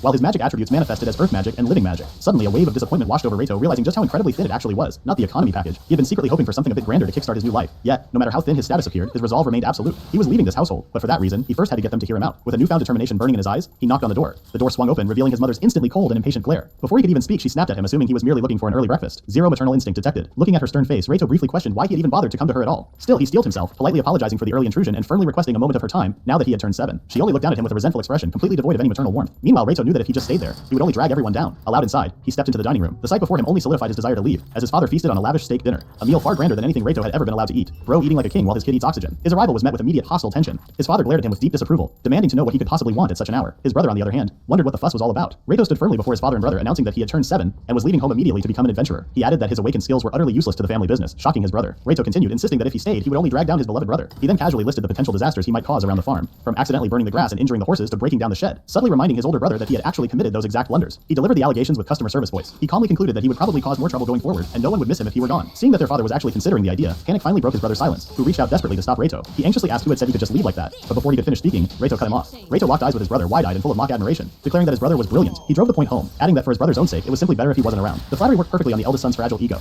A proud, smug grin broke across his brother's face, his anger completely melting away as he began to laugh. He readily agreed, declaring that a guy like Reito made no difference whether he stayed or left. He turned to their parents with absolute confidence, boastfully reminding them that he was truly a genius after all. Their mother immediately chimed in, beaming with pride as she praised her eldest son. Reito's brother ate up the approval, confidently declaring that everything could be left to him. Reito, on the other hand, faked a smile, although he knew that his brother couldn't even do basic math for crying out loud. His brother had dumped all the work on him, but Reito kept it all in until that point. All he needed was one last push. He focused on flashing his fake smile, telling his brother that he was amazing. He's buttering him up for the execution. He leaned in further, expanding on the praise by cheerfully adding that his brother was also incredibly popular with the girls. The comment caught his brother completely off guard, his confident grin instantly faltering into a stunned, wide-eyed stare. He broke into a cold sweat, asking what Reito was talking about. That sentence hit like the FBI. Just then, Reito decided to deliver the final crushing blow to his brother's composure. With a completely innocent expression, he casually mentioned that his brother had been observed holding hands and canoodling with Miria behind the church. His brother's confident facade cracked instantly, but Reito didn't stop there. He cheerfully pressed on, revealing that his brother had also been seen presenting gifts to Karen and Miro. This is a PowerPoint presentation. Panic set in completely, turning his brother's smugness into sheer wide-eyed terror. Suddenly, Reito added that he heard his brother was being actively pursued by several other girls as well. While this eldest son dumped all the manual labor onto Reito's shoulders, he spent his own time playing with girls. He shamelessly hit on every single one of them, completely ignoring his duties even during his supposed work hours. Of course, he was only popular because he treated them so generously with the family's resources. Reito flashed a bright, mocking smile, silently celebrating the absolute chaos he had just unleashed on his brother. The eldest son internally panicked, desperately calculating his options as his mind raced. He knew that because he always played the good boy at home, telling their parents he was simply heading to church would keep them from suspecting a single thing. He reassured himself that they shouldn't know anything about his secret agendas. Their father watched the exchange in silence, his sharp gaze shifting between his two sons as the heavy tension in the room lingered. Meanwhile, the older brother sweated profusely, and even more so when their mother placed her hand on his shoulder. Her face lit up with a massive beaming grin as she processed the sheer status of the names Reito had dropped. Miria was the mayor's daughter, and her boy was somehow seeing all of them at once. Desperate to maintain control, the eldest son tried to interject, but his mother was completely deaf to his pleas, already lost in a whirlwind as she pondered which of the girls would make the best bride. She heard status, not scandal. She brushed off any potential complications, fully convinced her boy was simply too talented. Seizing the absolute chaos he had just unleashed, Reito quietly slunk toward the door. He finally let out a soft sigh of relief as the heavy door clicked shut behind him. His brother won't be leaving the house for quite a while now, he thought to himself, thoroughly satisfied that his trap had kept the eldest son entirely occupied because he couldn't have him following him. Bro threw the grenade and walked away. As he walked, a sudden realization hit him, causing him to look back at the quiet house. There was still brother number 3 to consider. With a calm, calculating gaze, Reito noted that once he officially left, the third brother would automatically become the lowest on the family totem pole. Reito paused for a brief moment, but he ultimately decided that he didn't give a damn. If the third brother didn't like his new reality, he could simply leave home too. Employee replacement found. Shortly after, Reito stepped out into the open air, a travel bag securely strapped to his back. He made his way past the familiar stalls, greeting the horses as if they were his real friends. Pausing by one of them, he reached out to pet it, gently reminding the animal to eat properly. He got better parenting from livestock. With that final farewell out of the way, he turned his gaze toward the road ahead. He knew exactly what he had to do next. Before officially leaving town, there was still one crucial place he needed to visit. He set off to find the elderly woman he affectionately called Granny. The old pharmacist Granny looked at him with a mixture of surprise and stern realization, confirming that he was truly leaving. She was one of the precious few people in this harsh land who actually treated him normally. Over the years, in exchange for the odd jobs he performed around her shop, she had taught him all sorts of things, including the complex art of making medicine. Reito had frequently consulted with her about his plans to escape town, relying heavily on her wisdom. Without a word of protest, she reached over and placed a heavy parting gift onto the counter, offering him one last tool to aid him. Granny slid a pouch of silver coins and a recovery potion across the counter, bluntly telling him to throw them in a ditch if he didn't want them. Reito quickly accepted them gratefully, holding the small potion bottle close. Then his eyes caught a neatly folded bundle of cloth sitting on the counter. He asked what it was, wondering if it was a mantle. Granny urged him to try it on, so Reito immediately complied. He slipped it over his shoulders and was instantly amazed by how incredibly comfortable and lightweight it felt, allowing him to move easily. However, the mantle was a bit too large, draping over his small frame until he looked exactly like a floating doll. Bro got that oversized drip. Granny chuckled warmly at the sight, but she brushed off his complaints about his height, assuring him that he would grow into it soon enough. Just then, she urged him to get moving, admitting she had no patience for sappy farewells. Reito offered one last bright smile and announced his departure to Granny. She offered a simple, quiet nod of acknowledgement in return. Leaving the shop behind, he walked past the town's stone houses and the local guard stationed at the gate, finally taking his first steps into the open world. When he finally reached the edge of town, he paused, letting out a soft breath as he looked up at the vast sky above him. He knew that from now on, everything would be entirely new. Turning his back on the town, he stared down the dirt path that stretched out before him, completely unburdened. From there, the adventure was about to begin. With his travel bag secured and his mind completely at ease, Reito broke into a light run down the open trail. However, later that night, the initial excitement of Reito's escape quickly gave way to a harsh physical reality as a loud rumble echoed from his stomach. Huddled alone in the wilderness, he listened to the distant hooting of an owl, completely exhausted. Now that he realized it, he hadn't eaten anything that day, and he didn't even bring anything from home either. At that moment, he could only wish to eat 3 meals a day starting tomorrow. Freedom tastes like absolutely nothing. The morning sun brought a fresh start to Reito's journey, leading him into an unfamiliar stretch of wilderness. As he pushed through, a cluster of thick bushes heavy with dark ripe fruit caught his attention. He reached out, his fingers carefully plucking a small berry from the thorny branches. Holding the tiny fruit up to the light, he inspected it closely and thought they looked like wild raspberries, though he couldn't help but wonder if they were actually edible. Driven by his hunger, he decided to take the risk, bringing the cluster straight to his mouth to find out. Survival instincts left the chat. However, the moment the berry hit his tongue, an incredibly bitter, revolting taste exploded in in his mouth. Reito instantly gagged, violently spitting the crushed fruit onto the grass while coughing uncontrollably. He had truly believed he could do it, and now he wondered if the berries were actually poisonous. Trudging along the forest path, he wished he had been granted an appraisal skill, at least something for food. He recalled that skills in this world could apparently be increased through effort. He let his mind wander to other classic cheat abilities, daydreaming about having an inventory space or even a handy teleportation skill. Yet, he remembered Granny mentioning she had never even heard of abilities like that in this land. Sighing under his hood, he resolved to just try different things. Suddenly, a strange sound in the brush caught his attention, causing him to freeze in curiosity. Stepping out of the brush, Reito spotted a horse-drawn carriage parked along the path. He paused as the two men standing beside it tensed up instantly, making him wonder if they were wary of his presence. He's literally pocket-sized. Deciding a direct approach was best, Reito put on a bright smile and called out a friendly greeting. The men turned, their caution melting away as they realized he was just a kid wandering the forest alone. When asked where he had come from, Reito explained he was from the town up ahead. The blonde traveler smiled warmly, introducing himself as Gring and his companion as Delight. Hearing that, Reito went ahead and introduced himself as well. Seizing the opportunity, Reito asked if there was a village nearby where he could rest. Gring shook his head, breaking the news that there was absolutely nothing close by, as the nearest town was a full day's journey by carriage. Reito's heart sank slightly at the realization, knowing it was definitely a problem. Before they could discuss the matter further, an agonized groan echoed from the carriage as a young man stumbled out, looking completely miserable. Reito asked if something had happened, so Gring quickly apologized, explaining to the boy that the man was severely carsick. The loading screen beat him, as the groggy traveler tried to offer a weak apology for his unsightly state. Gring formally introduced him as their employer, Nilva. Delight noted that while they had planned to travel well beyond the town, their employer's severe motion sickness meant that even turning back would be incredibly difficult at this rate. When Reito curiously asked what they were even traveling out here for since there was nothing but deep forest past the town, Nilva's eyes instantly lit up behind his glasses. He enthusiastically explained that a massive, magnificent waterfall lay just beyond the woods, and he simply had to see its beautiful sight with his own eyes. Reito watched the young man dramatically ramble on about the wonderful waterfall, silently concluding that Nilva was a remarkably unusual person. Just then, Nilva abruptly stopped talking and out of nowhere vomited before everyone. Gring fretfully asked if Nilva was alright, but he sheepishly admitted he had just gotten too excited. Worried that he would feel worse, he was advised to stay still. Just then, Nilva went on to explain that their usual carriage was currently being adjusted, leaving them with a rental that had incredibly poor ride quality. Reito pointed out that he had made it that far, but Nilva clarified that he was merely so excited at first that he felt fine for a while. He shared that he took some medicine, but it came right back. Meanwhile, Gring sighed, musing that switching to horseback or walking would be far too tough on their employer, leaving them completely stuck. Listening quietly to their predicament, an idea suddenly struck Reito, prompting Nilva to lean in close and ask if he had thought of something. Gring quickly apologized for crowding the boy, but Reito assured them it was fine before asking if he could step into the woods for a brief moment. Reito returned holding a fresh herb, prompting Nilva to ask if it was a medicinal herb and if he was a pharmacist's apprentice. Reito clarified that he was just an adventurer's apprentice, though he casually noted he could handle making simple medicines. When asked what exactly he was preparing, Reito paused for a beat before offering a tentative, something to help with motion sickness, a sudden hesitation that left Nilva feeling a bit suspicious. The three travelers watched in sheer dread as Reito began brewing the concoction, which made weird sounds. With a bright smile, Reito presented a bowl of thick, bubbling pitch black sludge, proudly announcing that it was done. It looks radioactive. Reito warned that it was really bitter, but it wasn't poison. Nilva, on the other hand, clarified that it wasn't an issue and that the fact was no one could dare to drink it. Smiling sheepishly, Reito shrugged it off and stated he wouldn't force him to take it. Gring and Delight looked on with anxious, deadpan faces while Reito turned away, wishing them luck. Left with no other choice, a trembling Nilva reluctantly accepted the cup, still making sure it was really not poison. Nilva's face was so incredibly close to Reito's that it slightly weirded him out. Reito anxiously confirmed that it wasn't toxic, which ultimately convinced Nilva to finally consume it. He drank first, prayed later. Steeling himself for the worst, Nilva threw his head back and downed the ominous sludge in one go. Gring and Delight gasped in pure horror as they watched him swallow the liquid, entirely braced for a catastrophic reaction. Almost immediately, a violent rumble echoed from within Nilva, causing his eyes to widen in sudden shock behind his glasses. He doubled over with a sharp gasp, hacking and coughing aggressively as the intense flavor hit his throat. Gring and Delight panicked instantly, rushing forward to check on their employer while yelling his name. However, the tense atmosphere shattered just as quickly when Nilva lifted his head, reassuring his stunned companions that he was perfectly fine. He added with an easy grin that it was just really bitter. Famous last words. However, Nilva's vision suddenly blurred as he looked at Gring and Delight, causing the men to call out to him in concern. Nilva's eyes drifted shut, but thankfully Gring was able to catch his fall. Panic flared up as Delight stepped toward Reito, calling him a bastard. He furiously demanded to know what he had just made their employer drink, but Reito kept his composure, reassuring them that it was fine. He casually explained it was just a sleeping potion and that Nilva would wake up in a few hours. Bro skipped informed consent and chose informed surprise. Gring confirmed that Nilva was asleep, while Delight sighed at Reito's antics. Delight seemed to want to reprimand the boy, but Reito cut him off, asking if they could now make it to town. With that, he turned away, saying that he would be going on his way. However, Delight firmly caught him by the hood, commanding him to wait. Reito found himself lifted right off his feet as Delight bluntly declared he was coming with them. Moments later, Reito was riding along inside the carriage as it rattled down the dirt path. As they went on their way, Gring spoke to Reito, telling him that he would let it slide that time, but also reminding him that his actions could have gotten him executed. Medieval healthcare is terrifying. Reito gasped in shock, but Gring pressed on, demanding to know why he resorted to trickery when there were far better ways to handle the situation. Defending his choice, Reito explained that Nilva never would have taken it if he had asked him straight. Gaslight? No. Sleep light. Besides, potions could handle most things. He had actually seen people like that before, and he figured Nilva wouldn't believe sleeping medicines even existed. Gring argued that for all of that, Reito seemed pretty vague about what it was, saying it would make the sickness better. Reito looked away with a sheepish look while Gring continued that he better apologize to Nilva properly later. As Nilva drooled away, completely knocked out by the potion, Reito promised that he would do so when he woke up. Gring continued, adding that even with healing potions, he should get consent first, which seemed surprising to Reito, but he quickly agreed to. Rule number 1, don't drug people. Just then, Reito asked about throwing poison at bandits, wondering if it was okay. Gring replied that it was a terrifying thought, which led Reito to believe that it wasn't allowed. Gring explained that it wasn't forbidden, but before he could continue, Reito cut him off curiously, wondering if there was magic that could add poison effects and stuff. Gring asked if he was referring to magic, then went on to explain that most magic and skills were self-taught. They didn't really know what others could do or how they used their abilities, but people don't go around broadcasting it either. Reito was surprised, realizing that it was all true. Knowing what someone could do meant knowing their weaknesses too. Just then, he secretly smiled, thinking to himself that it was fine to use self-defense on bandits or monsters, straight to war crimes. Suddenly, his thoughts were cut short as the carriage cleared the path, revealing a massive stone-walled settlement, the town of Lidfin. Just then, Nilva finally woke up with a massive yawn, stretching his arms out and enthusiastically announcing that he had slept great. That's the best accidental prescription ever. Peering out the carriage window, he curiously asked when they had managed to reach Lidfin. Seeing his confusion, Reito offered a tense, heavy expression as he nervously began to summarize the chaotic sequence of events. Nilva laughed over what happened, but he didn't seem to think of it as anything serious, prompting the adventurer to remind him that it wasn't funny at all. Nilva apologized, explaining to them that he didn't think he would be that much of a wreck. He cheerfully mused that motion sickness really was brutal, explaining that he had only taken the potion hoping it would make him feel better. Reito let out a quiet sigh of relief, silently celebrating the fact that he had managed to avoid the executioner's block after all. Breaking the brief silence, Nilva suddenly turned back to Reito and asked if he could brew that exact same medicine again, raving about how amazing he felt after waking up from such a deep sleep. He tasted death and asked for seconds. Reito blinked in surprise, completely in disbelief at what the man was asking after he had pulled a dangerous stunt. Nilva reassured the boy that he would pay for it, though Reito insisted that it was fine. Meanwhile, Gring and Delight stared in disbelief, seemingly disappointed at their employer's lack of survival instincts. These two deserve hazard pay. Sensing Gring and Delight's scary auras, Reito told Nilva that he could just buy it at an apothecary, which somehow reassured the man. Wanting to change the subject, Reito immediately suggested looking for an inn for the night, which reminded Nilva of something. He offered to pay as thanks for Reito's service that day, which caught Reito off guard. Casting his pride aside, the boy said that he was genuinely happy, but he wasn't sure if Nilva actually wanted to do such a favor. Wanting to make him feel better, Nilva reminded Reito that if he hadn't been there, he probably wouldn't have made it back safely. Reito simply kept quiet, knowing that he was low on cash, so it was a really big help. Finally, he bowed before Nilva, saying that he would take him up on it. However, at the back of his mind, he secretly hoped the man wouldn't hold back. With that, matters were settled, and they headed right into town to find some lodging. However, that night, Reito felt completely dead inside, dark bags weighing heavily under his hollow eyes. He tried to be considerate and pick the cheapest inn, but the walls were so thin that he couldn't sleep at all. It turned out that Nilva had a horrible snoring issue, and it shot right past the wall, preventing Reito from sleeping. His snoring has surround sound. At that moment, he thought to himself that he really should have made some extra sleeping medicine for his own sake. Thanks to Nilva, Reito had successfully saved on lodging costs. With a fresh morning ahead, he cheerfully declared it was time to head to the next town. Walking through the stables, he paused as he looked at the horses lined up in their stalls. Clutching his backpack straps thoughtfully, he hummed to himself in quiet thought, wondering which one he should take for the journey ahead. He's looking for the horse with 5-star ratings. Just then, a friendly voice broke his focus as a man called out to him, asking where he was headed. Reito explained that he wanted to go to a town where he could register as an adventurer, prompting the man to ask if it was his first time traveling. When Reito confirmed that it was, the man recommended a carriage bound for Nitz, which would take 2 nights and 3 days. He also pointed out the alternative routes, mentioning a carriage heading to a mine called Koda, and another going to Nort that would take a rough 7 nights and 8 days, which was rough for someone unused to the road. Reito was slightly worried, knowing that yesterday's journey was already tough. However, the man added that there was also a carriage headed to a mine called Koda, and for Nort, there was a high-speed carriage too. When Reito asked why it was classified as high speed, the man simply explained that it was pulled by magic horses, so it gets there faster than the regular ones. He also added that the driver was a Tama, which stunned Reito. The man smiled and added that the high-speed option costs a fair bit though. However, Reito readily handed over his payment, deciding to take the one to Nitz, which the man accepted with a cheerful thank you for his business. The driver introduced himself as Scroll, and he looked forward to the next 3 days. Meanwhile, Reito offered his own name in return as they shook hands. Scroll told him they would be leaving soon and to just wait a bit, leaving Reito to look toward the vehicle in pure excitement for his very first carriage trip, or so he thought. When he interacted with the other passengers boarding the carriage, a smug boy crossed his arms and condescendingly questioned if Reito didn't even know what he was just talking about. Here comes the Discord moderator. The boy rambled that it was common sense in the capital, smirking as he proved his point. He proudly claimed to be a merchant and just kept going on and on about how amazing he was. He also boasted that they had a massive shop back in the capital, though Reito muttered under his breath that it wasn't even the boy's shop. Bro inherited confidence instead of the business. Unbothered, the brat condescendingly added that someone from the sticks would guess they'd never get to go to the capital anyway, only for Reito to silently note that the boy himself was currently riding in a carriage through those exact same sticks. Reito let out a weary sigh, tuning out the noise, which immediately irritated the boy. He snapped at Reito, demanding to know if he was even listening and huffing that he was doing him a huge favor by sharing all this knowledge. Unlimited talking, 0 subscriptions. Reito looked away with a sweat drop, silently lamenting that this brat kept picking on him even though he was clearly the youngest one there. He didn't even ask for any of that information in the first place. The merchant boy kept bragging anyway, winking as he boasted that he was blessed with the commerce skill, and grandly promised that someday he would build a shop around there for people like Reito. Reito listened with a calm, deadpan expression before offering a sweet, innocent smile, casually asking that if he was really so amazing, what exactly was preventing him from traveling in his own private carriage instead? That smile was absolutely evil. The sudden question caught the boy completely off guard, leaving him growling in silent fury while Reito added a cheerful, mocking apology for being so terribly rude to question such a great merchant. That's the most disrespectful, polite apology ever. Reito stared out the window at the passing cliffs, sweating slightly as he wondered if this exhausting attitude was going to keep up for all 3 days of the trip. Sometime later, the carriage made a stop, and Reito focused on using his magic to seamlessly conjure water into a wooden bucket with distinct hand gestures. Scroll watched the display in mild surprise, turning to the boy and asking if he was entirely sure he was okay doing that so many times. Reito patted the horse gently, reassuring Scroll that much was fine. The water was produced with life magic, which essentially could produce 3 things: a cup full of water, fire, and a fist-sized orb of light. Scroll apologized for having him conjure water every time they took a break, but Reito smiled and told him not to worry about it because it was thanks for helping him pick the carriage. He became the portable faucet. Watching the boy interact with the animal, Scroll warmly remarked that the horse had really taken to him, calling Reito adorable as the boy happily leaned against its snout. Just then, someone called out to Scroll, prompting the man to look back and see who it was. Scroll noted it was perfect timing and introduced the newcomer as Hater, one of the guards. Hater waved cheerfully, asking if Reito was an adventurer kid, prompting Scroll to explain that he was going to register as one. Reito, on the other hand, introduced himself, and Hater smiled warmly, mentioning he was an adventurer himself before offering a friendly greeting. Just then, Scroll turned to Reito, thanking him and asking him to go on and help with dinner prep. Reito asked if it was alright if he started a fire, but the merchant boy irritatingly insisted that he didn't need one. There goes the professional fun police. The boy suddenly turned away, bluntly saying that there was something he wanted to talk to him about. Hater smiled at Reito, reassuring him that they usually didn't bother starting a fire that time of year, but as long as he put it out, it should be fine. Reito looked at Hater with surprise, then bowed politely and thanked him. Hater chuckled because Reito seemed pretty put together for someone so small, scrubbing his hair as he said so. Reito laughed over the gesture, prompting Scroll and Hater to laugh alongside him too. Seeing that the grown-ups were fond of Reito, the merchant boy couldn't help but click his tongue in annoyance. Moments later, Reito stepped away into the forest with his bow in hand. Suddenly, he spotted a rabbit poking its head out from the bush, so he calmly drew his arrow, aiming steadily before releasing a clean shot that struck the creature. This is Robin Hood Jr. Collecting his prize, he returned to the camp and set it over the fire, watching intently as the meat began to crackle and cook. Thinking to himself that it should be about time, he noticed Scroll and the other passengers gathering behind him, staring down in complete silence. Reito blinked in confusion, wondering if he was doing something weird. Suddenly, Scroll leaned in and hesitantly asked if he would be willing to trade it for some bread. Before Reito could fully process the request, the other travelers quickly chimed in, frantically begging to have a piece as well. Wall Street but with skewers. Curious about their intense reaction, Reito asked if it was really that unusual to grill meat while traveling. Hater explained that it wasn't the act itself, but rather that Reito's meat looked entirely different. Reito thought that he was just grilling it normally, but Scroll pointed out that even the color of the flesh was different. Reito wondered if draining the blood right after catching it made that much of a difference, while his mind drifted to a craving for soy sauce and rice as the delicious aroma wafted through the air. Nearby, the smug merchant boy took a massive bite of his own food, condescendingly demanding to know what all the fuss was about since it was just a regular usagi. He proudly bragged that he had eaten Golden Cross Kako before, which was premium meat worth 10 gold coins. He smirked, insisting that usagi was nothing special. The other passengers could only keep silent, staring at the merchant boy who was obviously out of touch. Nobody asked. Gordon Trust Fund. Being cheeky as he was, Reito faked a smile and commented that the merchant boy's story was absolutely amazing. With that, he told him not to mind them over in the corner, as he probably wouldn't want meat like the one they were having. The girl beside Reito chuckled over what he said, prompting the boy to grumble in silence. Reito didn't feel sorry for the boy at all, as he wouldn't give anything to someone who said they didn't want it. Reverse psychology masterclass. Meanwhile, Scroll and Hater stared at the skewers, asking if they were done yet. Reito then happily handed out the skewers, readily trading them for bread, dried meat, sweets, and even a recovery potion. With everyone eagerly diving into their portions, Reito took a massive bite of his own, cheering a bright bon appetit. The travelers gasped in pure delight as they tasted it, blown away by how fragrant the meat was with absolutely no gamey aftertaste. Reito chewed happily, noting that while it was mild, it had just enough fat, and cooking it over low heat kept it from being tough while the salt brought out the full flavor. Seeing how much everyone enjoyed the meal, Reito smiled warmly, glad that his cooking was a hit. After finishing up, he decided he would eat his leftovers tomorrow and began putting away the items he had traded for earlier. As he organized his things, he noticed a small scrap of paper with an intricate design drawn on it, which instantly piqued his curiosity. Hater noticed the boy's confusion and leaned in, cheerfully explaining that it was his, a magic circle. Reito stared at the paper in awe, realizing that they actually existed in this world too, though it was his very first time seeing one in person. He asked if these items were expensive, but Hater reassured him that this particular one was just drawn by an acquaintance for practice. When Reito asked what it was actually used for, Hater gave a mischievous smile and explained that it makes a nice smell. He then leaned closer to the boy, suggesting that he should set it up by his bed whenever he was with a girl, only to be abruptly cut off as Scroll fiercely ground a fist into his head, punishing him for giving such inappropriate advice to a kid. Somebody revoke uncle privileges. Hater argued that Reito was a guy too, but Scroll angrily insisted that it wasn't the point at all. As the three chattered away, the merchant kid stared at Reito, clearly overcome with jealousy. The next morning, Reito rubbed his eyes with a wide yawn as Hater greeted him with a cheerful smile, asking if he had slept well. Reito offered a polite good morning back, admitting that while he did manage to get some rest, his butt was still incredibly sore from the long ride. Hater chuckled knowingly, reassuring him that carriages are always rough until a person finally gets used to them. This ride got 0 shock absorbers. Just then, Hater added a friendly reminder that Reito didn't need to use formal speech anymore, since they were officially fellow adventurers. Reito caught on quickly, but before he could continue speaking, someone suddenly bumped into him. The bratty merchant boy snapped at him, pointing out that he was in the way and demanding he stop spacing out. However, instead of being mad, Reito burst into laughter, playfully pointing out the boy's massive, unruly bedhead. The boy angrily asked what he was laughing for, so Scroll revealed to him that his hair was a disaster, while the girl added that it was exploding. His hair downloaded corrupted files. Reito asked if the boy wanted him to heat some water, but the boy only told him to shut up because he didn't need it. The brat then turned to his attendant, screaming at him to fix his hair already. As the attendant brushed the chaotic tangles anyway, the boy angrily mumbled to himself, his thoughts occupied by Reito. Thanks to that embarrassing little incident, the merchant boy kept completely quiet for the rest of the day, pouting silently with his arms crossed. The mute button finally worked. As the rest of the group stretched and relaxed, Hater suddenly noticed something up in the trees and called out, asking Reito if he could see the large bird perched on a nearby branch. He explained that it was a monster known as a rock crow. Reito tilted his head, asking if something was wrong with it, only for Hater to flash a sneaky, delighted grin and whisper that the creature was actually incredibly delicious. Everything is edible if you're brave enough. Realizing that it was fair game for dinner, Reito's eyes lit up as he eagerly promised to give the hunt a shot, completely looking forward to their next campfire meal. Reito sized up the distance to the target, realizing that he had to use earth magic because a bow wouldn't reach that far into the trees. Judging the gap to be around 200 or 250 meters, he used a hard stone bullet, imagining a fast, powerful gunshot as he prepared his strike. With a focused stare, he unleashed the spell with a sharp, echoing shoot. The projectile tore through the air, darting toward the bird in a millisecond. Reito unlocked American magic. Reito was stunned, realizing that it went faster than he thought it would. He guessed it was a hit, so he immediately told the others that he would go and check it. Hater called out to him in concern, but the boy didn't listen and decided to leave anyway. He found the rock crow lying in the dirt, soaked in a pool of blood. But just as he let his guard down, a loud rustle shook the nearby bushes, and a second angry rock crow suddenly lunged straight at him. Reito let out a startled gasp, pointing his finger to manifest another magic circle in a desperate panic. But the creature closed the distance far too quickly. Before the monster could strike, Hater suddenly dashed in, slicing the bird down with a heavy, decisive blow. Dad reflexes activated. He checked on the stunned boy, asking if he was alright, prompting Reito to let out a huge sigh of relief and thank him for the perfectly timed rescue. He sheepishly admitted that he didn't expect 2 rock crow birds to show up. Later on, they began cleaning the birds. Hater asked Reito if he was done draining the blood, to which the boy confirmed. He added that a stone came out from inside, which Reito found quite odd. Hater, who knew what it was, explained to him that it was a magic stone which all monsters carried. They can be harvested as proof for subjugation requests or simply sold for money. Reito stared at the stone in wonder, all while silently reminding himself to be careful on the way back. Just then, he innocently asked if he could eat it, but Hater bluntly said there was no way that would happen. Bro's appraisal skill is just taste testing. With their break being over, the two decided to head back to the carriage. Later on, Reito carefully started singeing the bird's feathers off while they drifted lazily around him. Just then, he conjured a small dancing flame above his palm, noting that it was a bit too small since it was just a starter fire, which was going to make it a tough process. Suddenly, the merchant boy stomped over, yelling at Reito not to make a fire in such a place. Reito looked up calmly and offered a polite apology, fully agreeing with the boy despite his rudeness. The merchant boy immediately crossed his arms, proudly huffing that his life magic was way better than Reito's, but he wouldn't do him the favor of demonstrating it. He even added that he learned it from a teacher in the royal capital. Reito simply smiled, thinking to himself that while most people can use life magic, he'd just let the brat have his moment. Wanting the brat to feel better about himself, Reito clapped his hands and praised the boy for being so amazing. That's customer service. Later that evening, Hater announced he was going to cook the rock crow they caught earlier and asked if anyone wanted to help out. Reito eagerly volunteered, suggesting that they gather firewood together. Seeing that Reito was helping out, the other passengers instantly joined in. The merchant boy silently observed them, opting not to participate at all, CEO of standing around. And so, everyone went to gather firewood together, returning incredibly fast with a massive heavy pile of logs. Meanwhile, Reito prepared another round of skewers. Rummaging through his bag, he pulled out a small pouch, excited to sprinkle some seasoning onto the thick chunks of meat before laying them over the fire to cook. While waiting for it to cook, he decided to try creating a makeshift plate out of earth magic. But the rock suddenly split in two with a sharp crack. Hater walked over and watched, asking if that was earth magic. When Reito explained what he was trying to do, Hater told him not to use it for dishes, adding that he should do stuff like that without magic. He explained that earth magic is meant for throwing stone bullets or raising massive stone walls, not crafting dishes. Scroll and Hater praised Reito's skills anyway, noting that the long-distance shot he landed on the rock crow was absolutely incredible, especially since he had just come of age. Reito humbly said that he had never taken down anything bigger than the bird, but still, Scroll thought he was really something despite only coming of age. His instinctive sense of whether he could use it, along with imagination and total magic power, was truly the heart of magic. Reito quietly resolved that someday he would successfully make a beautiful plate that looked perfect with food on it. Forget saving the world, we're making plates. Just then, a delicious aroma wafted through the air, and Reito looked down with a bright smile, realizing the meat was finally done. Taking a big, enthusiastic bite of his skewer, Scroll happily chewed, noting that today's batch was so good it practically made him want to drink. Reito, happily chewing away with sparkles in his eyes, explained that the more a person chews, the more the flavor comes out, calling the meal just plain delicious. Scroll smiled warmly, pointing out that the spicy seasoning was a nice change of pace before curiously asking Reito where he managed to get his hands on it. The boy happily shared his secret, explaining that the spice comes from the leaves of a common plant called roca, which he simply dried out and crushed up. He added that it grows pretty much everywhere around the area, though it's typically used as a stomach medicine by apothecaries. Scroll was surprised that it was medicine, as it was just too delicious. Pharmacist punching the air right now. Reito then chimed in with another fun fact, revealing that one could actually eat koki grass too, which is the exact ingredient used to brew beginner healing potions. Everyone was stunned, amazed by just how much the little boy knew. The travelers listened in total fascination, realizing that the very things they usually threw into stir fries or boiled for tea could be utilized that way. Scroll chuckled, admitting that even he could easily find toki grass out in the wild, while Hater smiled warmly and praised Reito for knowing so much. Hearing all of this free information, the merchant boy scoffed loudly, crossing his arms and calling Reito an idiot for blabbing away without getting anything in return. He smugly bragged that if it were him, he'd keep the knowledge entirely to himself and sell it for a profit, arguing that if a resource can be found anywhere, it makes for an incredibly sweet business deal. He'd charge his grandma interest. Reito looked back over his shoulder with a deadpan expression, bluntly telling the boy that he was being incredibly small-minded. All he did was think about business, but the merchant boy argued that it was natural for a merchant to prioritize profit. However, Reito asked if he really had to say it out loud, stunning the boy to silence. He stared back blankly before casually dropping a devastating truth, asking the boy if he simply didn't have any friends. That's not a roast, that's homicide. The boy only ever saw people as marks to squeeze money from, which caused him to look down on others and lose his ability to negotiate properly. With a firm tone, Reito told the boy to learn to tell who he could charge and who he couldn't. Refusing to back down, the boy threw a massive tantrum, asking Reito what was up with the attitude. He yelled that he had skills, but Reito only shot back an unbothered "So what?" Reito continued, asking plainly if the boy's skills actually bought and sold things for him. He added that the boy's mindset simply loses big trust for small profit. At that moment, Reito realized that he didn't even know the boy's name, proving just how bad a merchant he was. If he were actually a good merchant, then he should sell his own name first. He's a walking startup failure. The brat's face flushed red with anger as he clenched his fist, fiercely demanding to know what trust had to do with anything because business was all about selling high. Reito firmly countered, insisting that a merchant simply couldn't sell without trust. He was going to let it go, go, but he was seriously getting pissed off with the boy's attitude. The boy emphasized that he was from a merchant house in the royal capital, but Reito immediately cut him off, reminding him that he wasn't in the royal capital. If all he could do was mock people, at least he should keep his mouth shut. Reality check delivered. The boy was stunned by the sudden real talk, while Reito simply turned away, apologizing as he excused himself to cool off. Reito sat alone in the dark, sitting in silence as he realized that he really did it. He cringed at his own confrontational behavior, berating himself for speaking so presumptuously when he should have just kept quiet. The post-argument cringe hit immediately. Just then, he was approached by the boy's attendant, who offered a tired, apologetic sigh. She sat beside Reito, apologizing because she ought to have been firmer with him. The boy was the grandson of the head of the Grand Merchant Guild, and he was like that even in the royal capital. He was ordered to tour the provinces as training, though he didn't ask. The attendant added that his uncle asked her to go with the boy, but he wouldn't listen to a thing she said. Completely hopeless, the attendant sank to her knees, mumbling as she wept away. Reito sighed, suggesting that the attendant just take the boy back to the royal capital. Everyone could share the responsibility, and the attendant could tell them that she handled the boy and have them take him back. Sometimes the solution is just quit. When Reito asked if the business was even working out, the attendant suddenly smiled in realization. She admitted that Reito was right. She had only jumped at the chance when they said she could run a shop if she took it on. However, at that rate, time was just slipping away for nothing. It was her fault for not seeing it coming, making her a failure as a merchant. Reito watched her under the night sky, sweating slightly as he noted the subtle hint of desperation creeping into her voice. The next day, they finally arrived safely in Nis, but what happened after that was anyone's guess. The merchant boy's attendant looked refreshed, as if she hadn't just cried to Reito the previous night. Suddenly, Hater ruffled Reito's hair, praising him for his good work on the 3-day trip. He smiled at the boy, inviting him to hunt together again if they met. Reito shook Hater's hand, enthusiastically agreeing to the plan. After that, Reito stepped onto the paved streets, taking in the sights of Nis. The town was uniquely oval-shaped and completely enclosed by massive stone walls. Because the region was prone to frequent rainfall, a network of narrow waterways wound seamlessly throughout the entire city. Passing by the local residents, Reito watched a few kids and travelers walk along the paths, but his focus was entirely on his next major milestone, registering as an official adventurer. Shortly after, he found his way to the Adventurers Guild, where he pushed the doors open with a heavy creak. Inside, the hall hummed with a quiet murmur as local warriors, mercenaries, and mages went about their business. Reito walked straight up to the main desk where a friendly receptionist noticed him and smiled warmly, asking how she could help him. Reito said he wanted to register as an adventurer, but before he could even continue, a shadow suddenly loomed over him. A bald, rough-looking man leaned down, a nasty sneer plastered across his face as he told Reito to go home and suck on his mama's tits. Damn, even mama's tits catching stray. Reito stared at the man in shock, thinking that he was obviously a low-level thug. The man told Reito to move, but the receptionist bluntly told him to step aside if he had no business in the guild. The thug referred to the attendant as Faru, casually shrugging off her warning and asking if she wanted to grab lunch instead. However, Faru simply shot him down with a cold glare. She looked at him like expired milk. Seeing that the man was rejected, Reito seized his chance. He stepped forward and spoke up firmly, announcing that he had officially turned 7, so he was there to register as an adventurer. The blunt interruption shattered the man's attempt to flirt, causing a vein to pop on his forehead as he stared down at the boy in pure anger. Faru, however, completely ignored the angry thug and focused all her attention on Reito. Reito didn't even bother apologizing to the man, thinking to himself that he had already been rejected. The bald thug sneered, declaring that there was no way a brat like Reito could ever become an adventurer, and violently yanked the boy backward. Reito lost his footing, tumbling to the ground with a loud crunch as Faru questioned the man about what he was doing. To make matters worse, the thug casually stepped on Reito's wooden bow, snapping it completely in two. Bro chose the most unforgivable crime. The man was unbothered, asking who even cared because he wasn't going to use it anyway. Meanwhile, Reito stared at the broken weapon in pure despair, clutching the pieces as he quietly murmured that his grandma had bought it for him. She had saved up bit by bit, spending 5 whole silver coins just to buy it for him. The thug seemed confused, asking what the boy's problem was, insisting that he hadn't even broken the bow at all. Suddenly, a voice cut through the tension from behind, noting that something had felt off. A woman with short, sharp hair stepped into view, directly asking the thug if he was seriously bullying a little kid. The man let out a panicked squeak, quickly claiming that the boy had just fallen on his own. The woman didn't buy the lie for a second, bluntly stating that it looked to her like he had yanked the kid down. Cornered, the thug sweatily remembered a sudden meeting he had to attend. Bro remembered his dentist appointment. However, the woman stopped him, suggesting that since he made so much money, he should leave enough coins behind to replace the bow. The man anxiously tossed a few coins onto the floor with a frustrated curse and hurried out of the guild hall while vowing that he'd remember this moment. The woman then smiled warmly at Reito, asking if he was okay after such a rough experience. Reito looked up, politely thanking her for stepping in to save him. She gave him a gentle pat on the head, reassuring him that not all adventurers were like that jerk, before dropping a few coins into his hand. She advised him to use the money to buy at least one weapon, warning him that people would look down on him if he walked around empty-handed. As she turned to leave, Faru whispered to Reito that the woman was actually a famous A-rank solo adventurer. Reito watched her walk away in complete awe before Faru cheerfully asked if they should finally proceed with his official registration. Faru slid a piece of parchment across the counter and handed Reito a quill, asking him to fill it out first. She kindly noted that he could leave the skills section blank if he preferred.